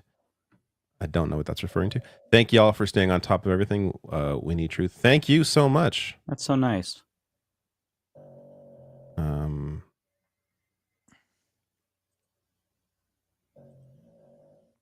Cosmere Dragon, thank you for your $10 super chat. My parade theory, an insider undermined the imagery. He presented to his superiors, let's celebrate the history of the military. Yes, it will be mostly older equipment, but that will save on cost.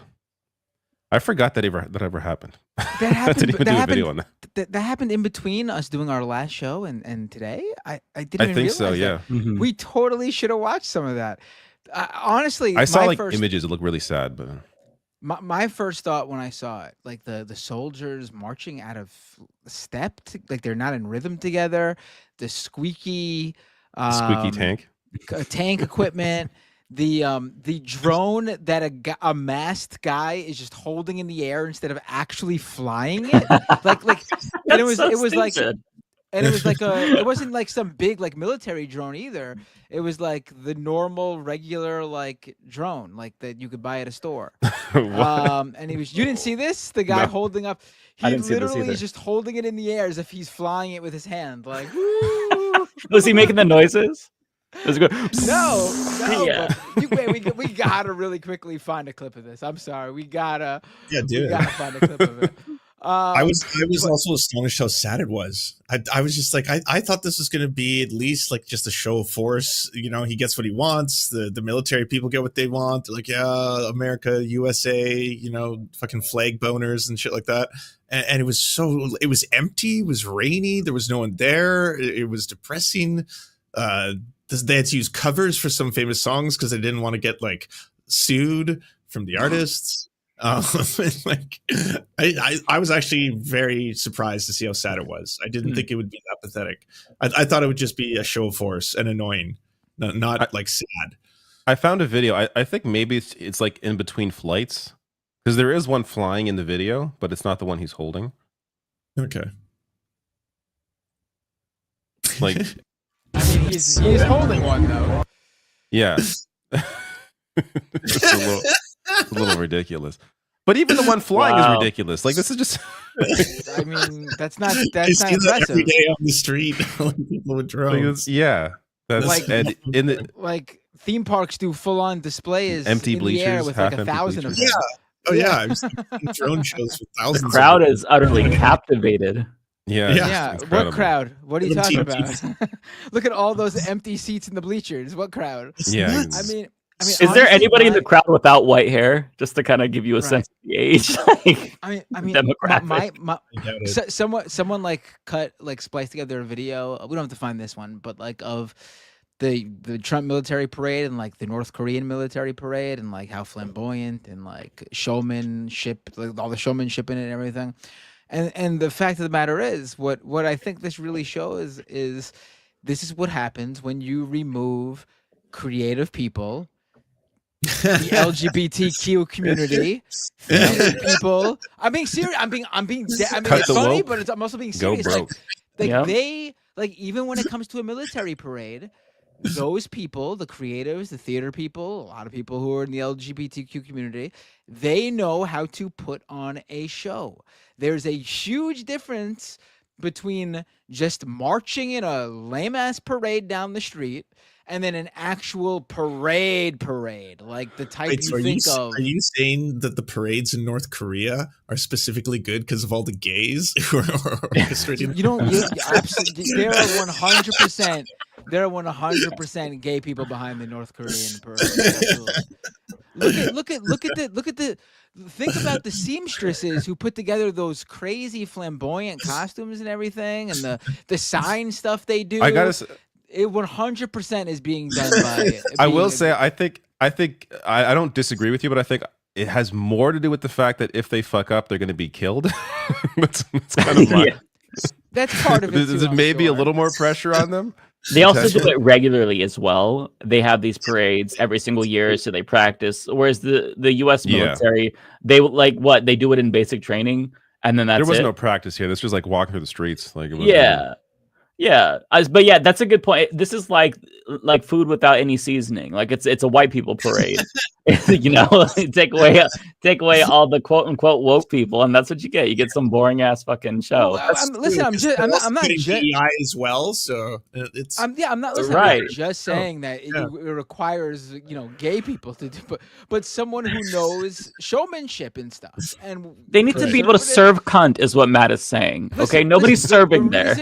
The reason you become a conservative politician, the reason you get into conservative politics, is because you failed at your dream of being an actor or a director or whatever, which means you don't got the juice to put on a show like that. You just don't. Yeah. Yep. That's the gist of what I'm saying. Rolando, thank you for your $10 super chat. Very generous of you. Miami, oh God, was in euphoria on Tuesday night. Fans were celebrating up into sunrise, pun intended. Dare I say we are witnessing the era of the Florida Panthers dynasty. If you sent the first two sentences of that message to the state of Florida, maybe 5% would know what you're talking about, because apparently the ratings came in for the Stanley Cup final in Florida, and it had less viewers than a regular season, I forget what team they compared it to, like the Buccaneers or something, like their baseball team, or the Tampa Bay baseball team, or one of the baseball teams. But like less viewers than a regular season Florida baseball team game is how many people watch the Florida Panthers in Florida win a Stanley Cup.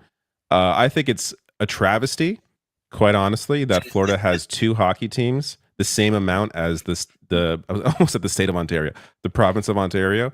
I think that's absolutely insane. It's wild. It's wild to me that there is even an ability for the Florida Panthers to exist as a franchise. That said, of course they did fantastic. They're clearly the best team in the league. It's not even close. It's I hate that. How many NHL teams does Canada have? 7.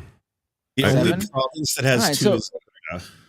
All right, but I think the simple thing to fix this, obviously, the quickest and easiest way to fix this problem is that Canada becomes the 51st state, and then they are the state with the 7 teams. State, cherish. But also, seriously, how did the Panthers build this team if there's not really the fan base there for it? Like, how do they do? Who owns them? Or was this just a team that wasn't expected to be as good? Like, these were prospects. I mean, I was going to say, I don't know how they've been able to exist as long as they've existed. Like, I don't know the math on it. Like, I think part of it is that there's revenue sharing, I believe. So the teams that make a shit ton of money, there's like, it benefits the less advantageous teams. But at the same time, like there's you need an owner behind it who's willing to spend the money on talent. And as long as you have that, as long as you have an owner who doesn't mind paying up, then it's going to exist. But at least state taxes give them a huge advantage. That's also an advantage as well. Yeah, for sure. But that's enough about the Florida Panthers. This is one of the first times I didn't even watch like the celebration. Like once the game was over, I turned the TV off. I don't need to see anything. I don't need to hear any of these people. Isn't this the I think I was reading this. It was am I correct here? In the past 6 years, is it the 5th time the Oilers have made it to the finals and lost? No, so second time in a row. It's the 5th or 6th time that 5th time that a team from Florida has been in the finals over the. So actually, there's been a Florida team in the finals since COVID, since 2020. Every year there has been either the Tampa Bay Lightning or the Panthers have been in the finals. It's stupid, and people try to argue, no state tax does nothing. No, there's something there. Obviously, you need to have the environment, the management of these teams to be able to foster a place where that people want to play. But if you have the bare minimum, and they do now, both those teams, then of course players are going to want to go there if they can keep more of their money in an easier way. There's still, there's ways around certain taxes in other states that, they can try and play that game. But it's easier just to go to Florida and pay nothing and then, win a cup. But I hope it doesn't happen next year. This team is so good that they could probably win again next year, but they need to bring back most of the players. But then again, they lost a few last year, came back, and they were fine. So I don't know. That's enough about the Panthers. Where is this message so I can delete it? No, wrong one. Forrest, thank you for your super chat. What's the bet that Jank will call Tucker an ally? 99.9%. If it hasn't already happened. Hey, it'll be something like, oh, we can work with him on this, or something, to that effect. Speaking of speaking of TYT, did you guys see that moment with Anna Kasparian on her show with her conservative view show that she's on? What happened? Was it the tampon moment? The tampon thing. I heard about it. I saw that on Vanguard. I did not watch the video. Like this guy actually threw a tampon at her? Yes. What? Yes. He said she's getting a little too emotional.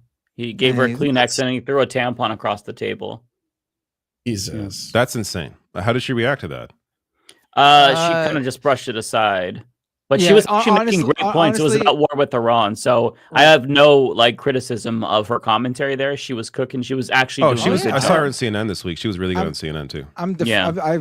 We talked about the Majority Report today. We defended her in terms of that was completely disgusting and inappropriate and misogynist. Yeah. But at the same time, honestly, she brushed it off in a way that she didn't afford people who use the term birthing person. One thing really pissed her off, and the other thing didn't. Landing, didn't get a win. First time, very weird. It was very weird.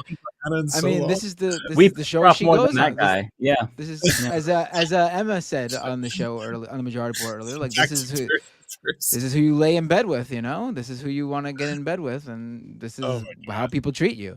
When you roll around in the mud with pigs, you're gonna get shitty. Anna, you're getting shitty right now. They don't care about it's amazing because this is supposed to be like the their version of The View, like 4 women from different political backgrounds talking, whatever, and they invite a guy on the show to speak over the women. He literally told that Lindy Lee, the one we talked about, the former Democratic grifter, she's about to say something, and he literally tells her like I'm talking, and she it's very bizarre. The whole clip is very bizarre. Is it still as super low budget as it was the first time? Like it looked really. Yes, maybe we should play. Maybe we should play it. Honestly, sorry, long. did he bring that as a prop to throw at them? Was he just? Unless it was his tampon. Right. That's so fucking weird. Who does that? Who shows up to be conservatives that are fucking weird? He intended to do the tampon thing. He brought it with him to a panel of women so he could throw a tampon at them. Like, what the fuck? That's it sounds like whoever this guy was definitely looking for his moment. Yeah. It was Adam something. I don't know his name. He's the guy who's I don't think I know his name personally. He's a Zionist. He's on the PBD show with Paul Bet David, whatever his name is. I still get made fun of for forgetting his name in the Majority Report, and I combined his name with Paul Joseph Watson. I think I said something like Paul. I think I said something like Peter Bet Davidson or something like that. Ever since R.M. Brown called him PB&J, that's all I think about now is peanut butter and jelly. The peanut butter and jelly show. Sounds good. I hate how there's a rap song at the beginning of his show that R.M. Brown plays, and it's something about it says his name. It's so cringeworthy. Like, this is a 60-year-old man with his own rap hype intro. I hate it so much. Yeah. This is a boomer, not some fucking young artist about to hype everybody up. He's gonna talk about Fox News, give Fox News talking points and some boomer shit. Like, what the fuck? Why do we need a rap intro hype song? It's fucking the mortgage rates. Yeah. A fucking MLM scam artist. Why does he need to that? I just don't get it.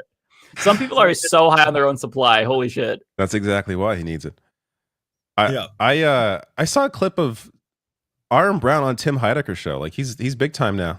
He's really? Yeah, I think he's been on there a few times. Okay. That's awesome. I'm glad he's getting recognized. Yeah. He is absolutely hilarious. It's about time. That's why. He needs to blow up. He should be like He's way good. past 1 million subscribers at this point. He's Yeah, just too 100%. funny. His soundboard slays me. Oh my God, it's I'm so weak against its power. It lives in my head rent free too. Like I'll have a There's RM weird Brown soundbite just throughout the day in my head. Oh yeah, and you'll say it. Toilet. Yeah. Law Gnomes. A lot of $10 super chats today. I'm not sure what's gotten into people, but they're very generous today. That's awesome. No matter how you slice it, there are more violent cops than violent protesters. Think any red flag laws would have helped stop what happened in Min? The only paid agitators I see so far. True. Yeah. Tradably. Well paid. Oh, I missed this earlier. This was before the last one. Keep losing my place. Where is this?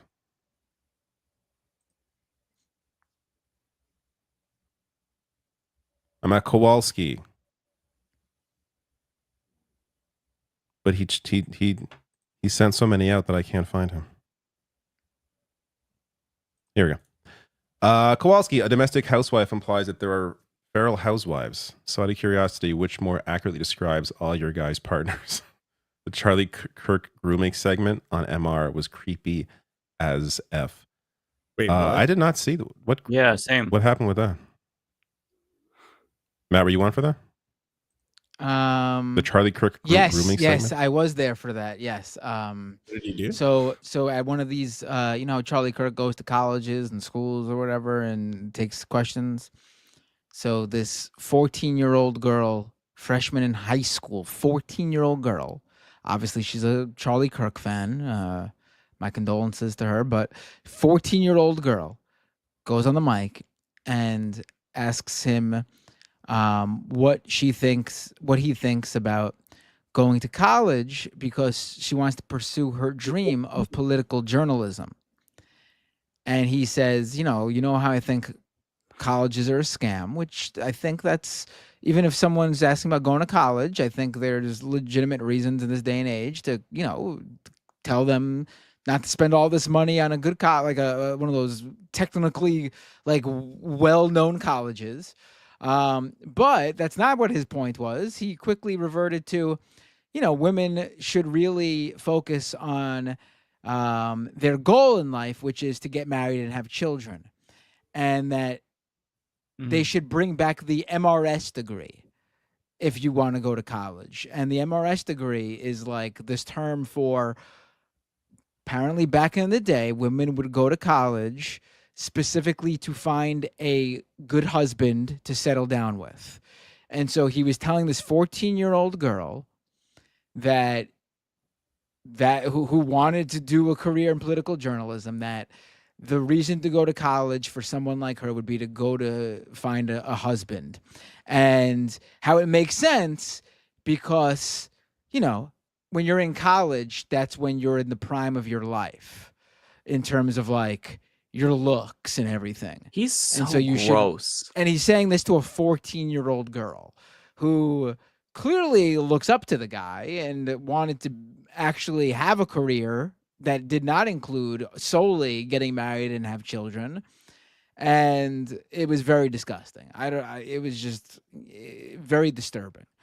And, if you don't say that the college age is the prime of your life in terms of like your looks and everything, unless you believe that too. And last I checked, Charlie Kirk is what, in his 30s, saying that like the most attractive you'll ever be is when you're 18 years old. I find that pretty gross because I certainly as a 38-year-old don't find that to be the most attractive age group. That's very weird.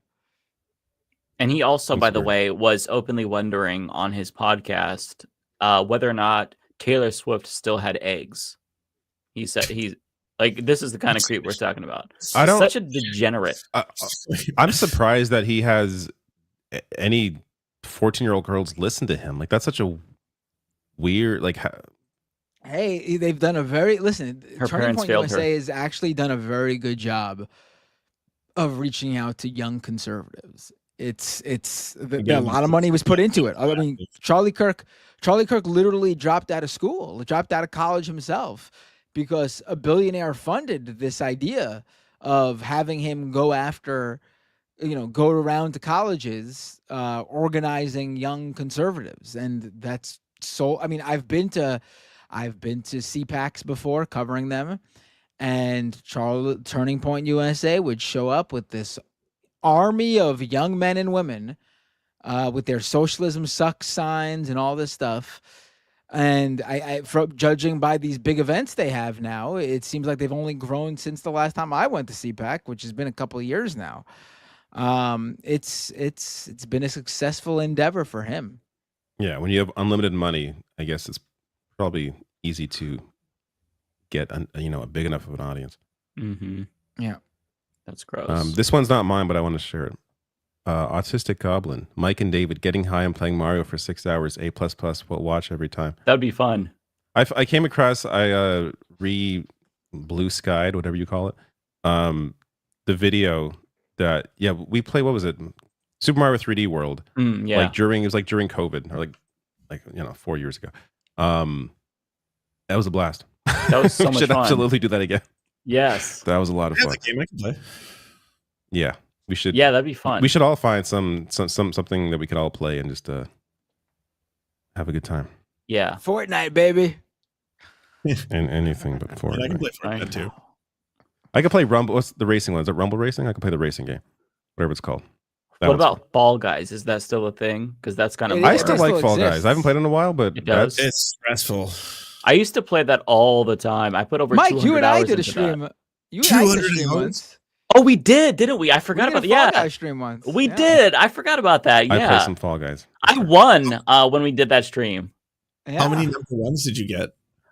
I want to say maybe 7 or 8. Wow, maybe? that's real. I That's never won. I didn't play it That's enough, a but I lot. never won. Well, across 200 hours though, so proportionally, 200 hours. I banked 200. This was a pandemic game, so I played it a lot my after God. I kind of got bored with Animal Crossing. So, yeah. That's a game I don't. That's a game I don't get. I'm sorry. Animal Crossing, it was very wholesome. It was kind of like having one of those like sand gardens where you have to just peacefully curate it. Yeah, I can't. I just can't. You just can't. Anything calming and relaxing and peaceful. No, that's just not. You can't understand becoming best friends with an anthropomorphic frog who gives you gifts and sends you letters. No. And, I don't like any of those games where you just build your little town and there's no goal. Or I understand that because cozy storyline games or- are kind of like I can't. like some I just cozy can't. games for There's sure. some- I oscillate between cozy games and the most hardcore like Soulsborne shit. Yeah, that's an interesting mix you have. Yeah. I was talking to Mike before we went live. I'm really into this game called The Alters. It's base management mixed with this very heavy story-driven narrative. So one actor basically plays 12 characters, and it's all different versions of himself because he has to clone himself to keep this base going. But they're alters of of the life he lives. So they made different choices in their life to make them one guy's like a scientist, another guy's like a miner. So it was 10 or 11 different versions of this, and it's so well acted, it's well performed, and the game is just so fun, and there's no real enemies, which is what I enjoy that to get a little break from having to fight anybody. But it's you have to get resources, and there's always you have to you could still die because if you fuck up and you don't have enough resource to continue. But check it out, The Alters, very That very sounds fun. interesting. I know it's on Game Pass, so if you have Game Pass, it's an easy checkout. But yeah, fun. Got one more chat. Shy Lurker Guy, thank you for your Canadian $6.99. Straight Pride, fear of missing FOMO. Straight Pride FOMO. Missed out on decades of gay bashing, carceral threat, and potential death. Yeah, it's sort of they kind of miss the entire point of why there's a gay pride. Because I don't know how that flies over the people's heads. But Yeah. When they start calling you straggots if you're kissing your wife in public, I'll be right there with you marching.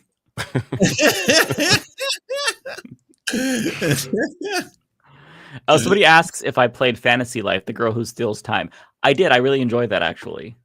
It's very grindy. Yeah, I'm done with it. I shelved it already. It was good. I liked it. I wasn't really into the cozy element, like building my town, but I thought that the dungeons and the roguelike elements were super, super fun. The combat was awesome, even though it was really like rudimentary, but it was fun. Once it hits discount, I will check it out. Looks fun. What is Straight Pride's equivalent of the Stonewall riot? Like, what is their the Walmart? It's their own internal battle against their homosexuality. That's what that is. It's the community potluck where 4 people bring variations of macaroni salad with extra mayonnaise. I love how that dude had to have like a second day where they talk about how much they're attracted to women. The straightest thing ever. It's all their own internal battles against homosexuality. That's the only fight they're so transparent. It's funny because like when you're in the closet, you think that you're just like so low key and you pass so well, and everybody knows you're just like the biggest fag in the world. Like it's so funny. Like that. Okay, let's all just like talk about what we love about women. Like I love their bodies. Like oh my god, their tits. Fuck yeah. Like bro. You don't know how you sound to the world. Look in the mirror. Like record. Listen, the easiest way that you can gauge your own homosexuality is to either look at the home videos of you as a child. That's a very big tell. Or film yourself talking and then watch it back. You will see the homosexuality emanate from your body, almost like a spirit coming out that can barely be contained. Like for me, I had no idea until I was like 18. I was still in the closet. And we watched a video of me when I was like 6 or 7. I was like dancing to the Spice Girls, getting down. I was like, I have to hide this shit better. Not that I was like out yet and cognizant of it, but I'm like, oh, you know. So if you are in the closet and you don't know if you pass, watch those videos. It's very eye-opening. Also, what do they think happens for like pride events? Like, do they think it's just a bunch of gay guys getting together and talking about like how much they're attracted to the male body? What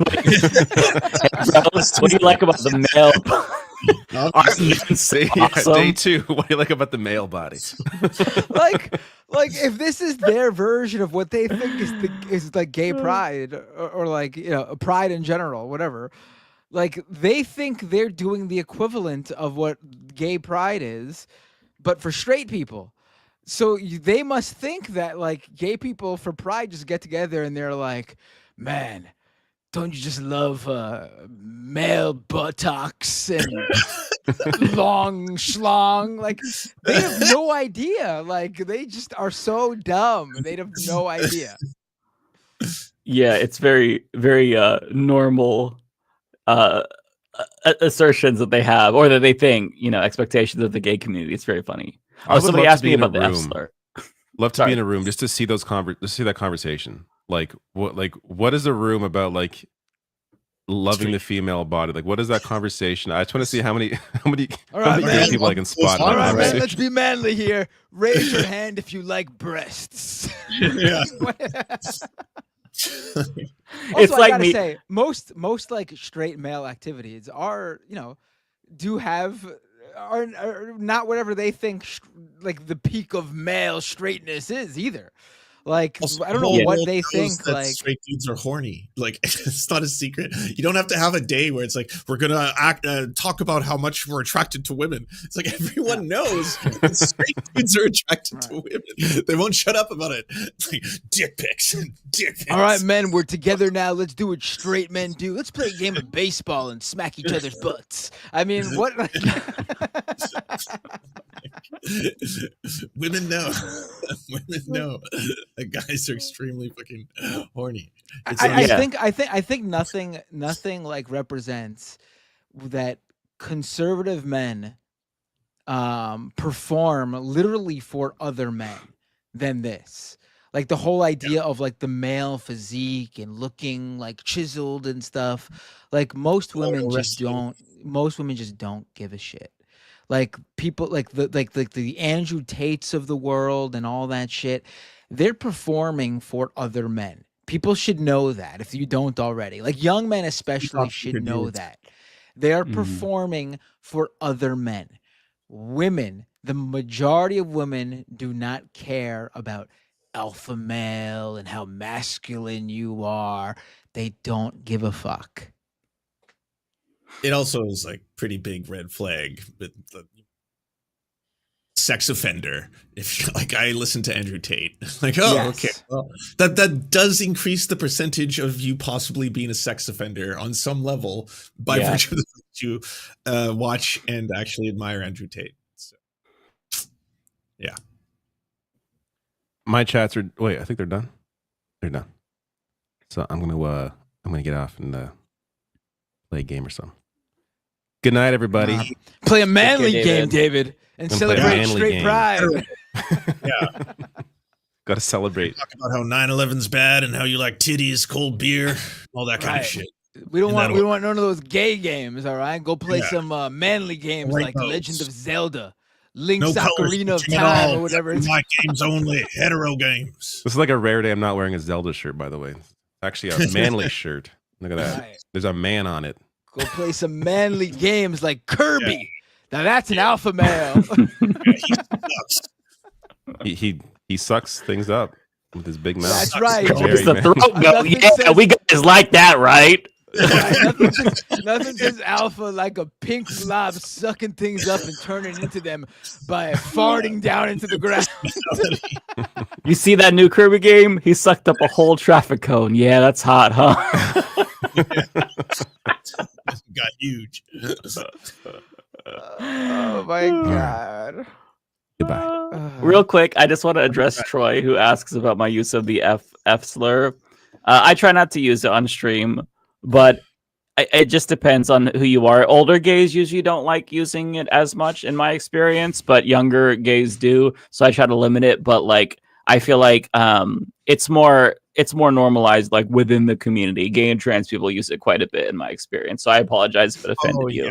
If you go to your first like drag show, get prepared to hear it just like 10,000. It's gratuitous. Yeah. It is possible. It is possible though, Mike, that the reason people are asking is because they look at you ripping out of that tight shirt on you, alpha male.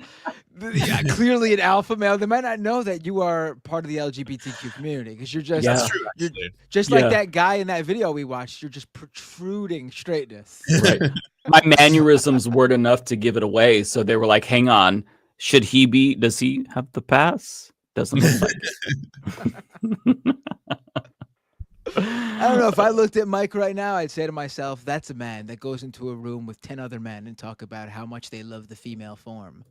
That's true. That man gets he gets P word wet, not dry.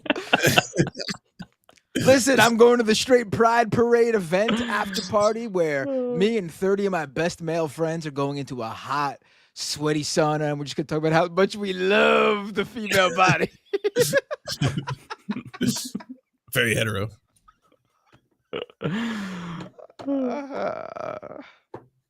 Okay. Do you want to go first, Matt, or do you want me to go?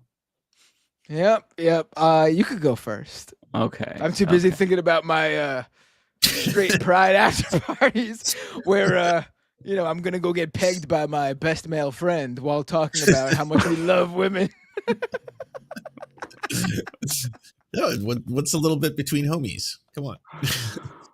I mean, yeah.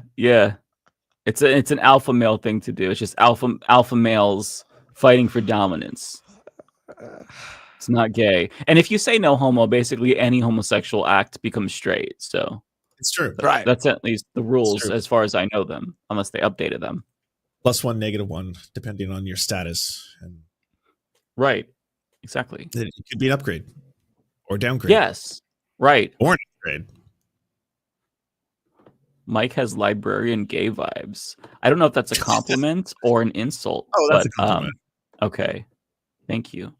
Okay. So the first one that I have here is John Lithium. John, thank you again so much for the 5 gifted subs. John has given me 5 gifted subs for like a million weeks in a row, and I'm so appreciative. You do not have to keep doing this, John, but thank you so much. You're very kind. The next one here is from Magaline. Thank you. I appreciate that. Let's see here. We have Riddlecore 999. If Matt doesn't play the song tonight, how can I get it to you? Please let me know. Thank you. Left is back. I played it, baby. Yeah. I was gonna say email it to me and I'll play it right now. No procrastination. I played it. It's a Good really stuff. good. It is a really good song. We're gonna use it somehow, some way. Well, I think an intro would be really cool. I think that'd be cool. So we'll try to do something like that. Maybe you could you could take it and just, you don't even need to redo it, like in terms of like recording something new. Maybe you could just edit it so that comes first. I don't know. I don't want to tell you how to do your song. But I'm just saying, for an intro, like, that part would need to come much earlier. Yeah, we'll find a way to work it in somewhere for sure. Let's see here. The next one is going to be from we've got Kenzie Page. Thank you so much, member, for 2 years now. That's incredible. Thank you, Kenzie. Wow. Very, very awesome. Christopher Walters on 1999. Thank you so much for the generous chat. Can we say good Christians and bad Christians instead of just Christians? There's some good ones out there somewhere. I usually distinguish between evangelicals. Because evangelicals and fundamentalists, that's kind of bad Christians. I don't think that would be confusing, because a lot of people know that fundamentalists, like evangelicals, that's generally the bad, more bigoted ones. So I think that's probably the better nomenclature to go with. Let's see. Also, can we start calling them kidnappings instead of arrests and deportations? Thank you, guys. I think that's actually better verbiage for sure. And I do sometimes call it kidnappings because that's basically what it is definitionally. So thank you, though, for the chat.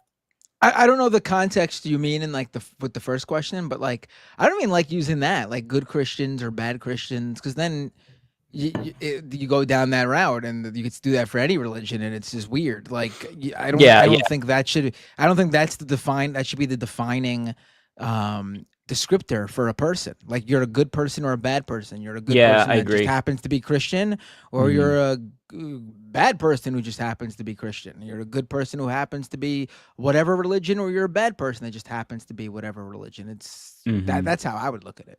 Yeah, I agree with you, Matt. My views have evolved a lot on this, where it's like, now I used to think that people were bigoted and shitty because of their religion, just because I kind of grew up with this fundamentalist background and that was my experience. But it's more just people use their religion to justify their pre-existing shitty views. So I think that just calling them bad people, good people makes more sense. Because there are also non-believers who are good people and non-believers who are bad people too. I mean, exactly. Yes, right. Yeah. No, totally agree. Rolando Capella says, when DK Bonanza first announced, I was reminded of your excited reaction when you unwrapped DK64 as a child. Are you looking forward to Bonanza? I'm looking so forward to DK Bonanza. I watched the direct and I was pumped. I cannot tell you how excited I am. So yeah, thank you for asking. And for those who don't know, Rolando is referring to a video essay that I randomly did in like 2022 about Donkey Kong 64. I'm not sure why, but I really had the urge to make it. I posted it on some weird YouTube channel. It's called Robo Weirdo. I don't even know if I have the login anymore for it, but I'll try to find that video and put it on my second channel so people can see it, just because I worked hard on it for I just wanted to do it. Love Donkey Kong, though. Very excited about Bonanza for sure. Just straight men hanging out, sharing our love about Donkey Kong 64. What's straighter than a big old gorilla wearing nothing but a red tie? It's maybe there's something there for the furry community, or like the no, not furry community. I don't know what category Donkey Kong would fit in, but it's not, it's not straight or gay. There's somewhere in the middle. Love seeing that tie-wearing monkey get down and wrestle with his mortal enemy, the big old lizard king guy who wears nothing but a crown. Just good old straight heterosexual fun. All right, Rachel says, is Ethan independently wealthy or something? I mean, he's a multi-millionaire because they have a very successful YouTube channel, multiple YouTube channels that are very successful, and his wife has a clothing company, Teddy Fresh. So yeah, to say that they're wealthy would be an understatement. I have no idea how wealthy they are, but they're probably they have tens of millions, if not like more than $100 million. Kowalski, thank you so much for the $9.99. Says, Mike, aren't you a little glad when we get conscripted that we will be sent to the beautiful Persian mountains rather than icy Canada tundra with Uh-oh. Mike, that is true, froze. right? It is You froze, it's buddy. prettier, I guess. You froze. Can you hear me now? Yes, but you're delayed. But just go ahead. I think people could reread and re-say what you did for this one. Can you hear me? Yeah, we can hear you. Can you hear us? Yes. Okay. How? Oh, you're freezing again. You just froze. Oh boy. Oh, you're gone. You're just gone. You're just gone. Folks, Mike was just swept away by the straight internet.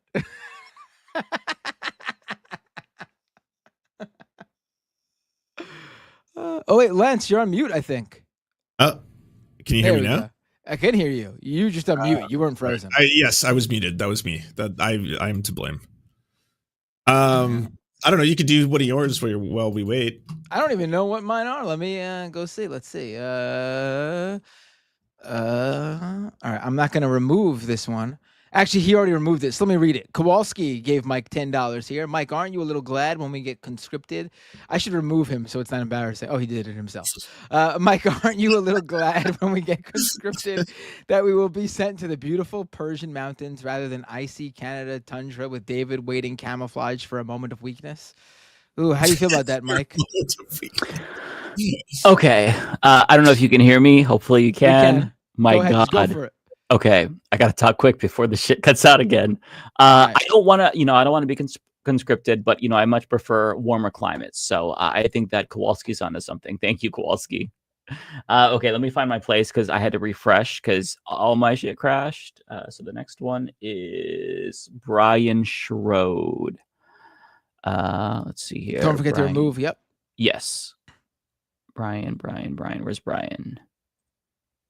Oh my God. Sorry, I lost my place. Here we go. Okay, Brian says, Happy Juneteenth. If there's anything we can thank Genocide Joe for, it's making it a federal holiday and getting me another day off work. Absolutely. Yeah, happy Juneteenth to you too. You see a lot of conservatives chirping about Juneteenth. But even if you're like an idiot who's racist, who doesn't like these kinds of quote unquote woke holidays, it's an extra day off work. Like if you want to make straight pride a federal holiday and, make sure people get an extra day off work, go for it. More days off work is better. I'll celebrate straight pride if I'm getting a day off. I'll participate in the festivities. It doesn't make any sense to be mad about another day off of work. Shut the fuck up. Right. They're so stupid. And reminder, Mike, the festivities are hanging out with other men and enjoying the female form. Yes. Talking about beautiful women and how much we love women exclusively and not men at all. Yeah. Rachel also says, Happy Juneteenth. Massa went to conversion therapy. Make America straight again. Oh, he's definitely trying to pray away the gay. Bay Photo says, Steve Buscemi skateboard meme. How do you do, fellow heterosexuals? Exactly. Let's see. Dumpster Cheese says Trump's approach lacks follow-through and strategic depth.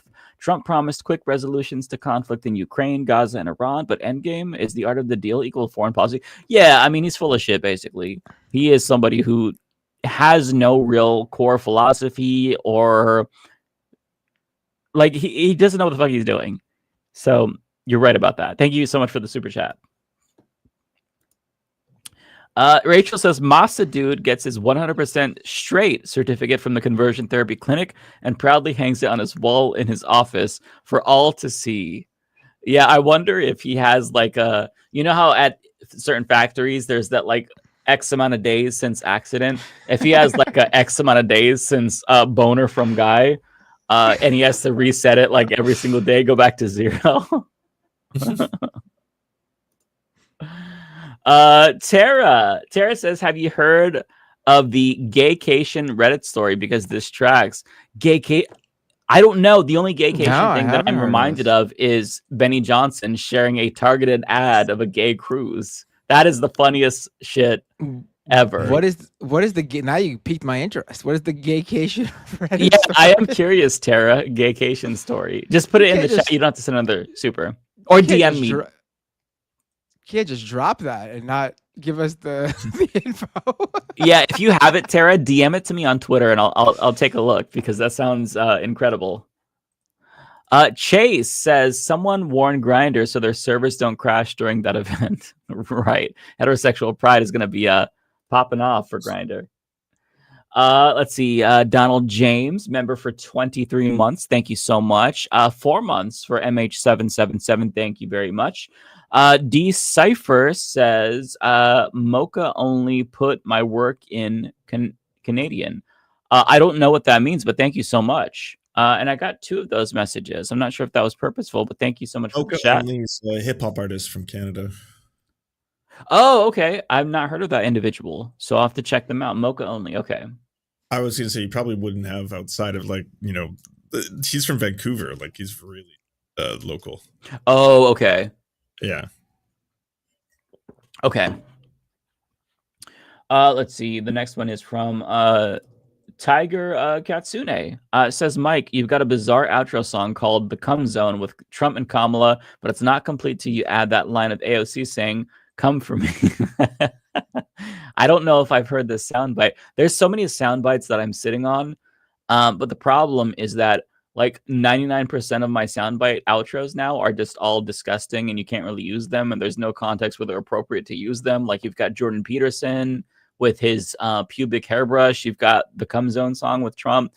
I need some that are funny, but not completely sexual and risk me getting demonetized because that's all I have. Christopher, thank you so much. Says Madison Gay Hockey Association is the world's largest LGBTQ plus hockey league. Over 300 players, 3 divisions, and 6 teams. 20 in 2025, 2026. I did not know about that. Very cool. I didn't know. Yeah. I'm glad that the gays are trying to keep themselves separate. They got a segregated hockey. No, just kidding. No, that's cool though. Seriously, that's awesome. I didn't know about this at all. Jeremy says, damn, got home too late to hit the beginning. Well, thankfully, you should be able to, once the VOD is over, you should be able to access the beginning. I feel like you should be able to do it while we're still live, although I'm not sure.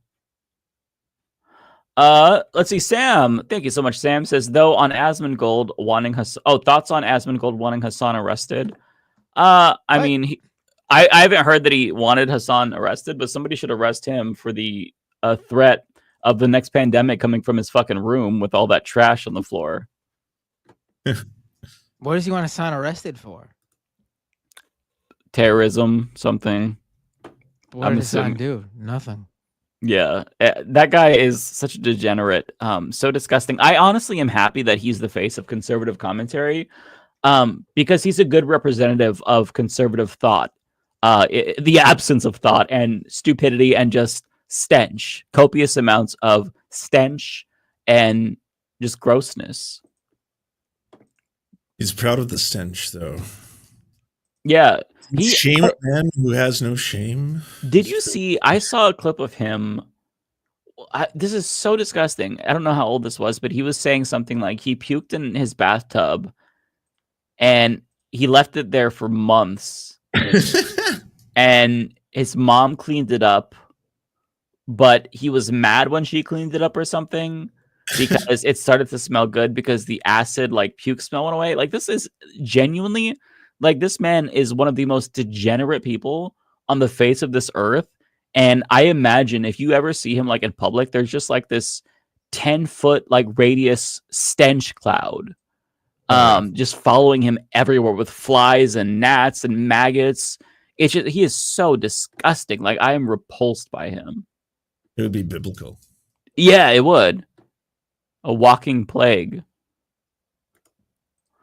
Tara says Kirby is a baby. How dare you? Kirby is a grown man. Although I don't know. What is Kirby even human? Like, what is Kirby? Kirby's a cloud, isn't he? Okay, that would make sense. He's just a amorphous pink blob who's very adorable, but can swallow cars now. And I could be wrong. Maybe there's a lot of Kirby lore. I don't know. Yeah, I'm not privy to any of it. So interesting. I hope he's not a baby because those jokes would be very inappropriate. So I'll assume that he's not and give in to my cognitive dissonance. Tokyo Hans, this is not for me. Shit. But thank you. I am indeed much straighter than the straight pride guy. If being straight is a compliment, which I will take it as a compliment. Jackson says, would a mass general strike get Trump to back off deportations?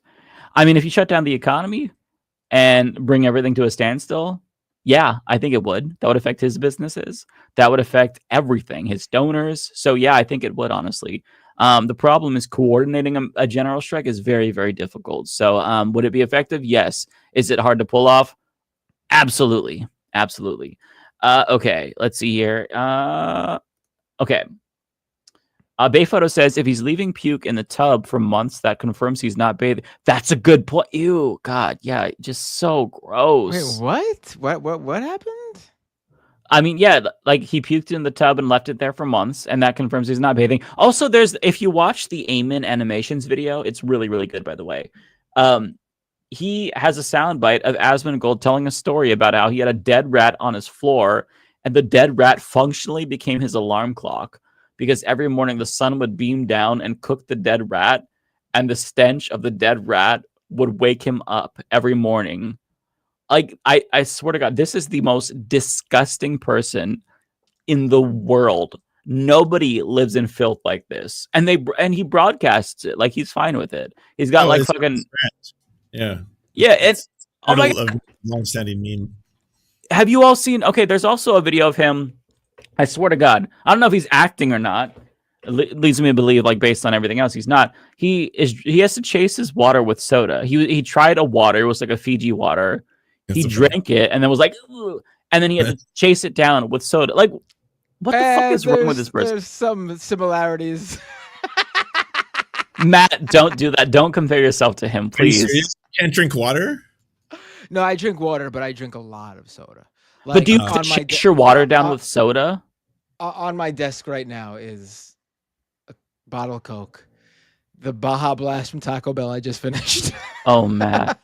Wait, you're the most straight edge on the show, but you have like a serious soda addiction. I have a soda addiction. Yeah, I do. No, I absolutely do. I absolutely do. Yeah. Dude, that's your flavor. Oh my God. Hey, listen, everyone has got their vices. My vices, my vices aren't alcohol or drugs. It's caffeine. Well, no, they are drugs, but different kinds of drugs. Right. I think caffeine is certainly preferable to any other drug, honestly. I feel like low-key marijuana would be much more healthier than soda.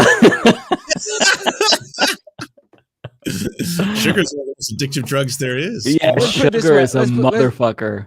Let's put it this way, though. Like, my kids won't get taken from me because I drink too much soda.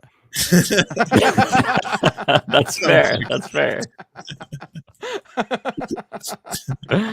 Okay, I got one more. This is from Chive, $5, who says Roachman turd is ideologically far right. That's why he wants Hassan arrested. He wants the Trump admin to crack down on left voices broadly. He's so gross. Yeah, he is metaphorically and physically gross. Let me check really quick to see if there was an update in my DMs from Tara about the... Oh, yeah. She already sent it. She's on it. Let's see. How long is this video? Give me 1 second. Oh, this is... Okay, so there's a video by Kenny JD. We actually brought her on the show before. It's titled Surrender to the Gaycation or Be Destroyed. So she has a very good breakdown. It looks like it's 26 minutes. There's also... Okay, okay. I can read you the Reddit. Let me see if my internet doesn't cut out. Let me try just real quick because this doesn't look super long. This is a great super. That's not even a super chat. Just a great chat message from Summer Etridge. Straight edge crooked diet. That is absolutely me. Oh my. Okay, this is kind of long. Let's get through some of this. All right, what is this? Is this the staycation, the gaycation thing? Husband wants a gaycation. Posted in relationship advice. My husband has informed me he intends to go on a gaycation with his brother-in-law in Ibiza. How do I handle this? Hold on. My husband has informed me he intends to go on a gaycation with his brother-in-law. So her brother? I mean, right. Unless it's unless marriage or another marriage. Yeah, unless it's like his sibling's spouse or something. Right, that's right. It could be sibling, spouse's brother or something, right? Yep. Right, okay. I mean, inherently, I would just think, he's viewing this as a hangout thing, but I would think if I was his wife, honestly, that's kind of gay. But let's read a little bit and see what the context is. Hi there. I really wish I didn't have to make this post, but here goes. So me and my husband have been happily married for about 16 years, give or take. We both have stable careers, good family. Okay, I don't need your whole life story. Let me sit down. We have two. Oh, holy shit. We're getting the whole thing. Long and short is, on Sunday, just after I dropped our boys off at their friends, my husband asked me if we had the house alone, and more importantly, do I have a minute? I said yes, and he sat me down, then got out this printed poster for some sort of orgy and started explaining to me the concept of a gaycation. Okay, yeah, this is definitely unacceptable for him. How it's where straight men go to somewhere with sun, sand, and booze and become gay for the duration of the trip, but that's fine because it doesn't actually count. Because what happens on the gaycation stays on the gaycation. Okay, so it's some sort of a gay hall pass that he's trying to put. Okay, that's definitely not how it works. This man is absolutely homosexual, and if she allows him to go, as the resident straight male on the show, let me assure you, I have never once thought about a man in this way. It's just impossible for me to even do that. I could not get it out of your system every once in a while. It's just. I've never felt the need to go on a gaycation. There has never been a question in my mind at any point where I wondered what it would be like to be with a male. It is not a thing that someone who truly is straight. If you did, I mean, maybe he's bisexual, which is totally fine. He could be bisexual. It's totally fine, right? Right, but if you totally fine for two straight dudes just to jerk each other off out of mild curiosity. And listen, let me say, I'm someone. Or Lance just dropped that in there casually. That's pretty good. I'm someone who can see. Might be, but still, I can see another guy and determine whether that guy is conventionally attractive or whatever, but I have no attraction to them as a straight guy. I've got to give him credit, though. I don't know what this is. I mean, to trot out a whole PowerPoint presentation to your wife, like, listen, there will be some sucking, there will be some fucking. Does that mean I'm a homosexual? Absolutely not.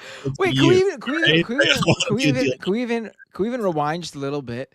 And just think about what this poor woman thought for a second when he goes, hey, honey, we just dropped off the kids at school. Do we have the house to ourselves? Yeah. And she's like, yeah, we do. And he's like, all right, look at this big game. All my documents. I got crafts. She's like, oh, honey, do we want to go to the bedroom? He's like, actually, hold that thought because I do want to go to the bedroom, but not with you. Damn. Ruthless. Okay, where are we at? I was just completely silent and mortified.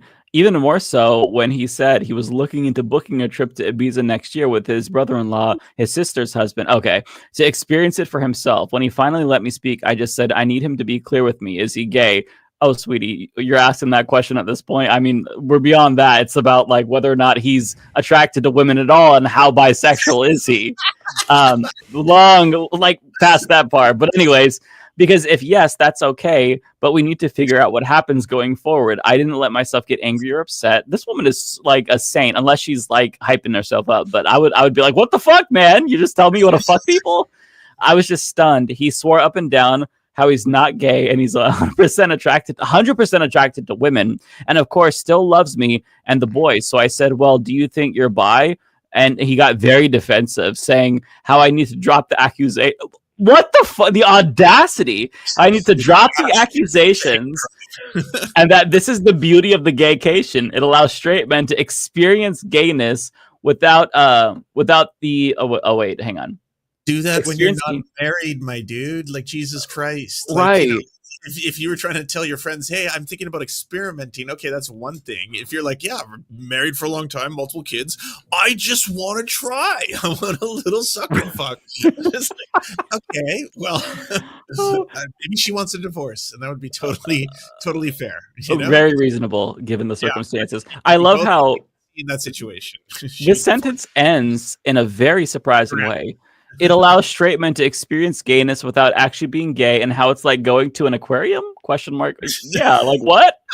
This is, babe. It's just like an aquarium, okay? God, I'm not gay. Wow.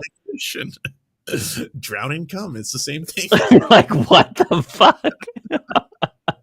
And again, he was adamant he doesn't find men's bodies or genitalia exciting at all, but he needs to experience this apparently. I said, well, I'm really not. Situation, then. I just feel like it's a nightmare of your own design, my dude. Oh, God. Why are there so many penises everywhere? So I said, well, I'm not really comfortable because even if he was bi, this would explicitly be cheating on me.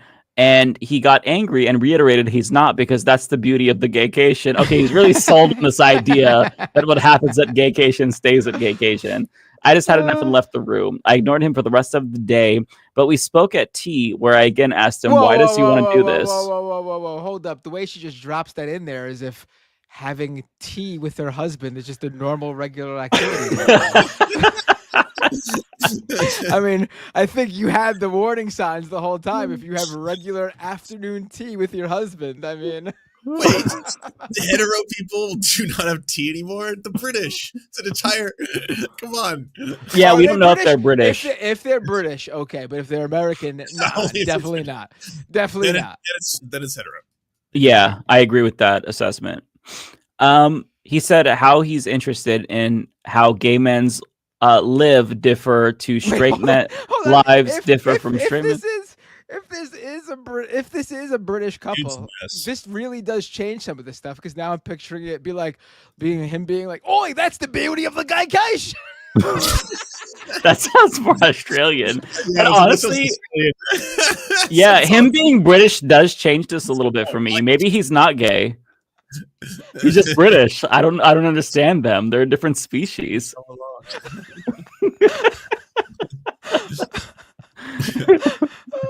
You know what's funny? I was discussing the straight version of this with my partner today, and we were talking about that dude in the who's going viral for trying to propose to ChatGPT, and she was saying that, like, I mean, she's like, do you know that he's got a family? I was like, yeah, the guy was married with kids, and his wife has to talk about this in the interview, where she's like, maybe I wasn't fulfilling a part of his life where he was seeking that out from ChatGPT, and I was like, yeah, it sounds like a mess. Either he's trolling everyone and this isn't real, or it's an absolute disaster. If he's proposing to ChatGPT, like, to me, it reminds me of the anime body pillow straight guys who would marry their pillows. And I was like, that's fucked up.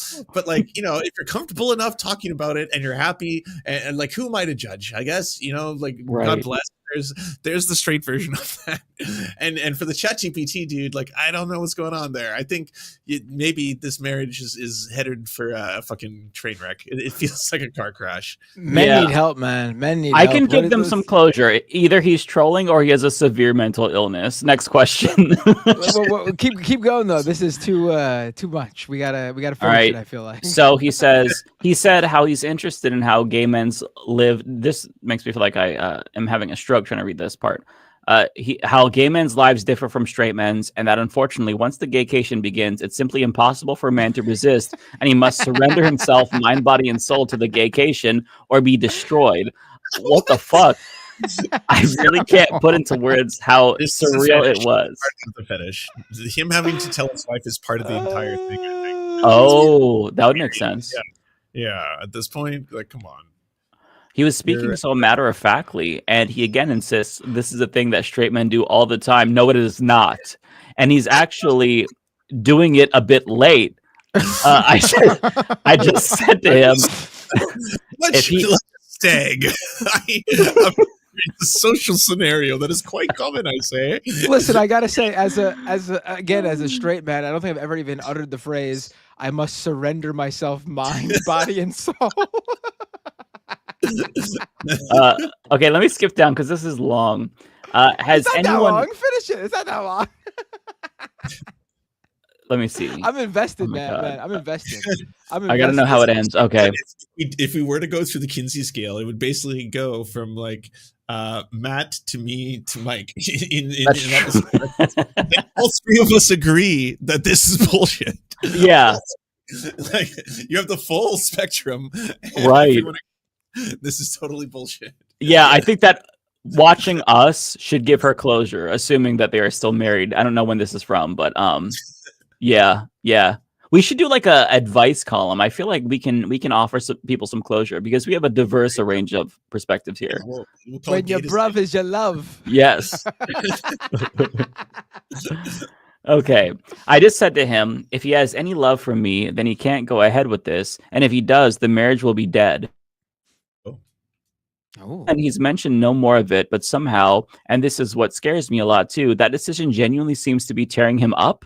He didn't go into work on Monday and only went in half a day yesterday because he told them he just felt too ill and he just looks distraught every time I see him. I really don't think he's wholly gay though, and I can absolutely believe he's bi, but I'd rather we talked about that in a healthy way rather than this incredibly weird denialism around going on a sex holiday to abuse. I feel like this is literally the most reasonable wife on the planet, unless Also, she's that's hyping herself up. Behavior. Say that again. I'm sorry.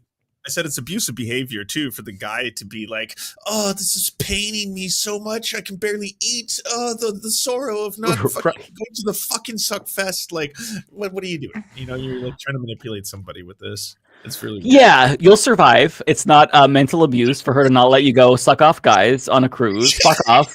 I can't go on my vacation to like what? Has anyone known straight guys to do this and come back and just go back to being straight? No. Like, surely it can't be a thing that happens. I'm so out of my depths here, and I just don't know how to even initiate the conversation. For the record, I also haven't mentioned it to his sister yet. I don't know how. Yeah, because his brother-in-law, who also is presumably straight, is going to the gaycation too.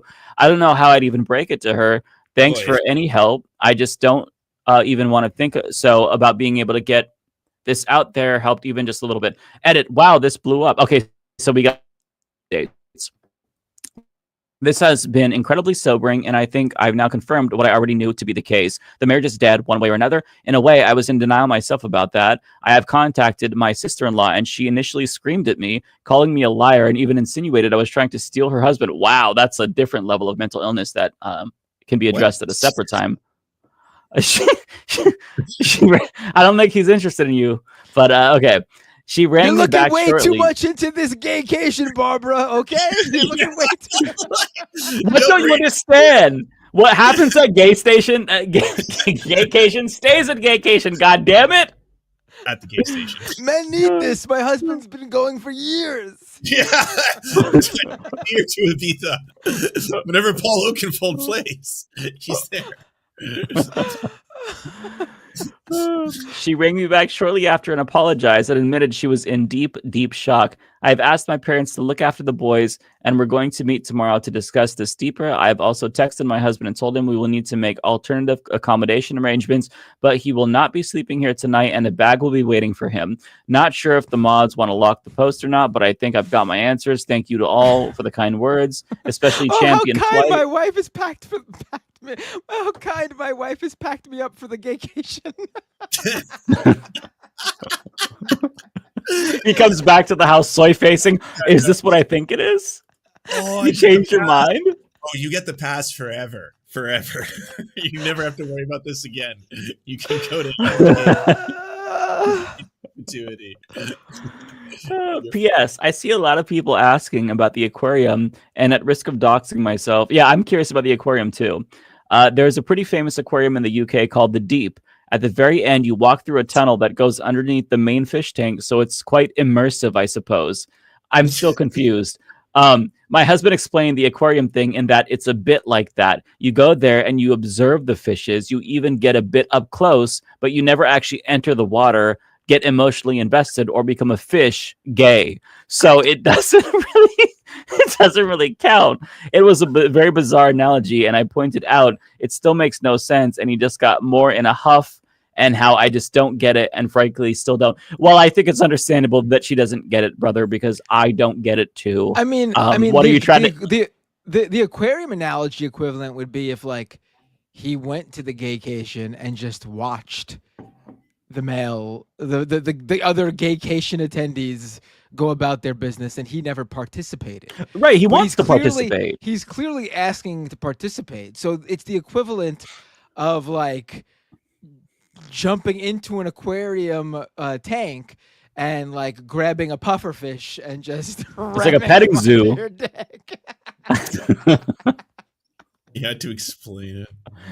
And yeah, I like assuming that this was just like he's watching it, right? First of all, you could just watch porn. Second of all, that is still extremely gay. So you're not really, it's not one of those what happens at gay station. I keep calling it gay station. They should create a console where you can just play gay games, and that can satiate the gaycation urge. Right. No, it's still extremely gay. Yeah, it's this is wild. I don't know how I've never heard of this. Amazing. Yeah. Honestly, it reads like a troll. Yeah, if you ask me, it very well. I mean, but if it's real, God, what a story. What a mess. Yeah. I'll circle back to a bit from Carlos Mencia that helped me figure out myself. If you think you might be gay, then you're gay. That's it. It's really as simple. Who did you steal that from? I'm not sure. Okay, I have one more super chat, and then we can get to you, Matt.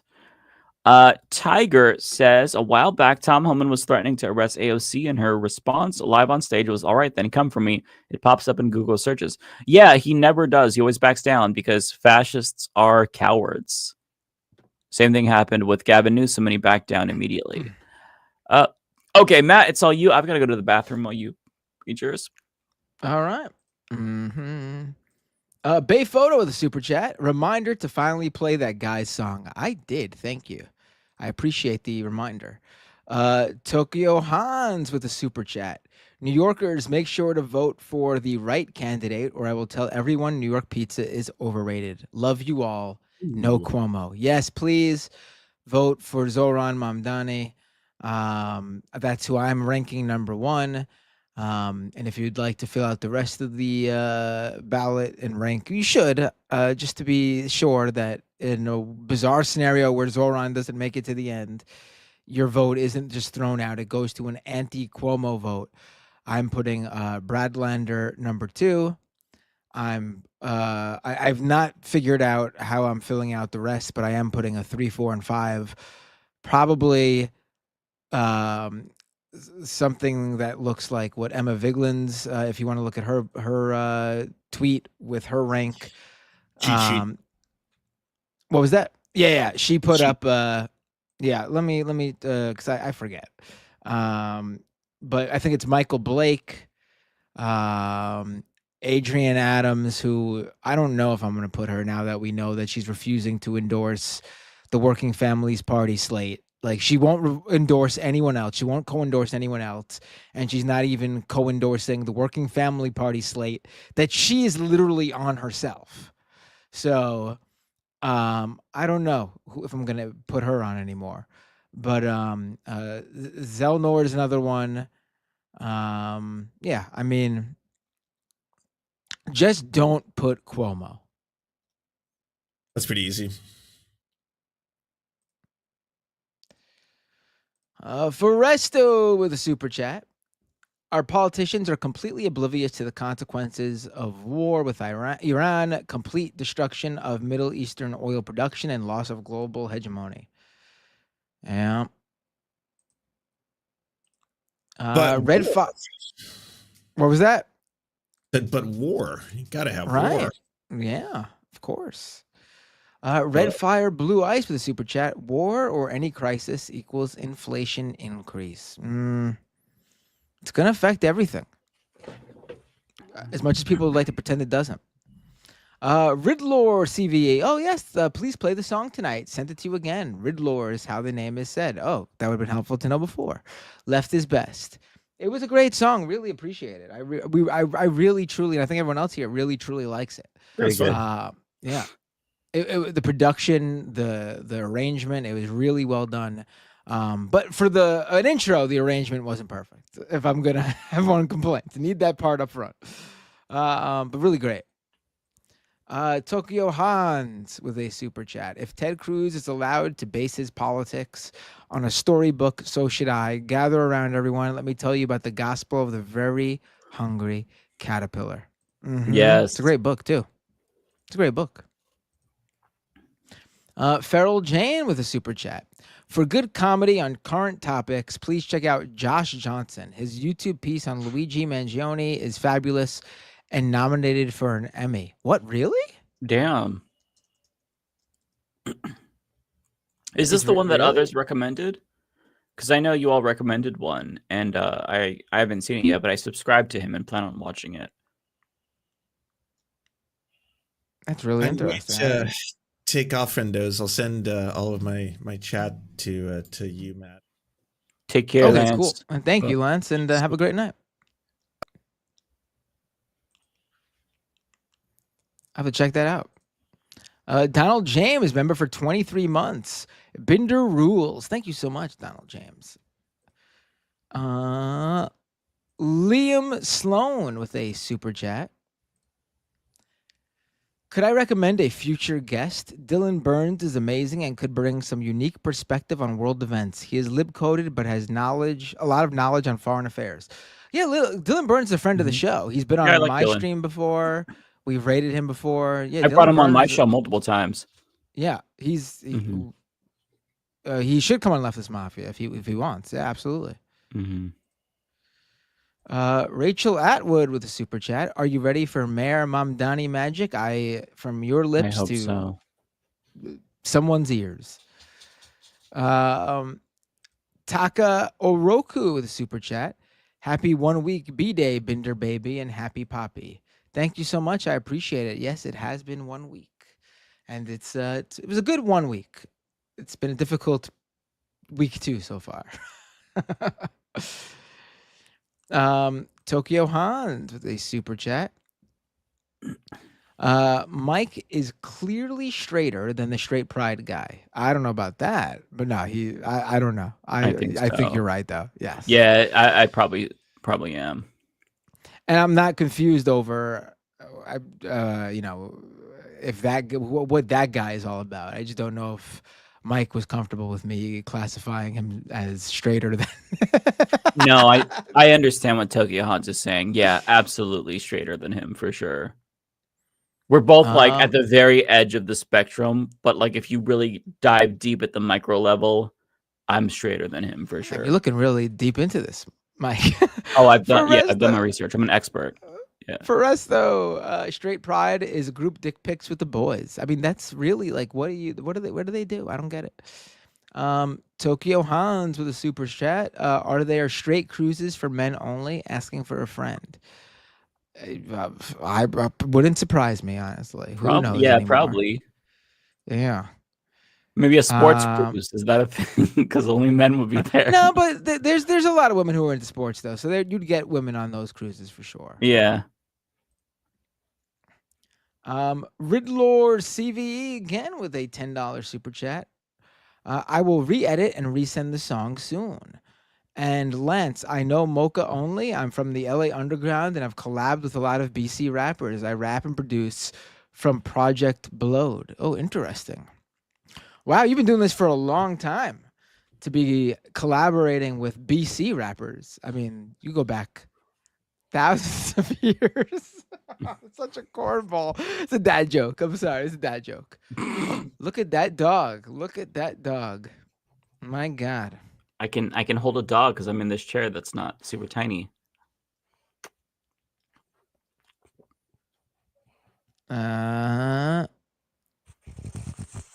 Let's go to. I think I got one more here. Jacqueline Leitch with a super chat. People can be changed because of religious cultism. They may not have recovered their autonomy before jumping to support a Zionist project or Trump. All right. There's two more in here, Mike. Are they yours? Oh yeah, I just did not unstar them. Oh, okay. Okay. Over on Twitch, let me just say, thank you so much, Lux Progressive, for the raid. Thank you, NamDayNet, for the gift 1 month of tier 1 to Don't Rank Cuomo. What a great Twitch name, by the way. So thank you for gifting them a membership. And thank you so much to the Serfs for the raid. If you're from the Serfs channel and you're not already following me on Twitch, please hit that button. It's right there, twitch.tv/MattBinder. Follow the channel on Twitch. All right. Do we want to raid Cosmopolitics? Who's on right now? I feel like we raid not to knock Cosmopolitics. She's great, but I feel like we raid her a lot. Is there anyone else on? Let's see. There is Riverboat Jack. Who else did I see? Amy C3, Dan from the Internet, Doodleburb, Carter.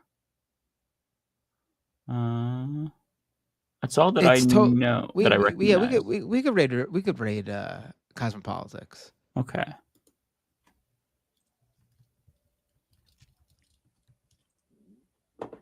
I'm pressing that start raid button. All right, folks. It was a very fun show all around. It was like a variety show today. I feel like it was all over the place. It wasn't as depressing as it could have been given the news cycle. Right.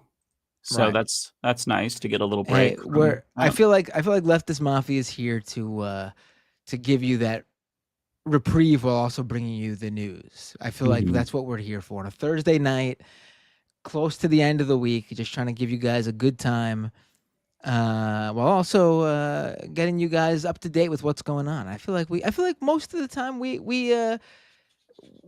hit that goal of doing those things.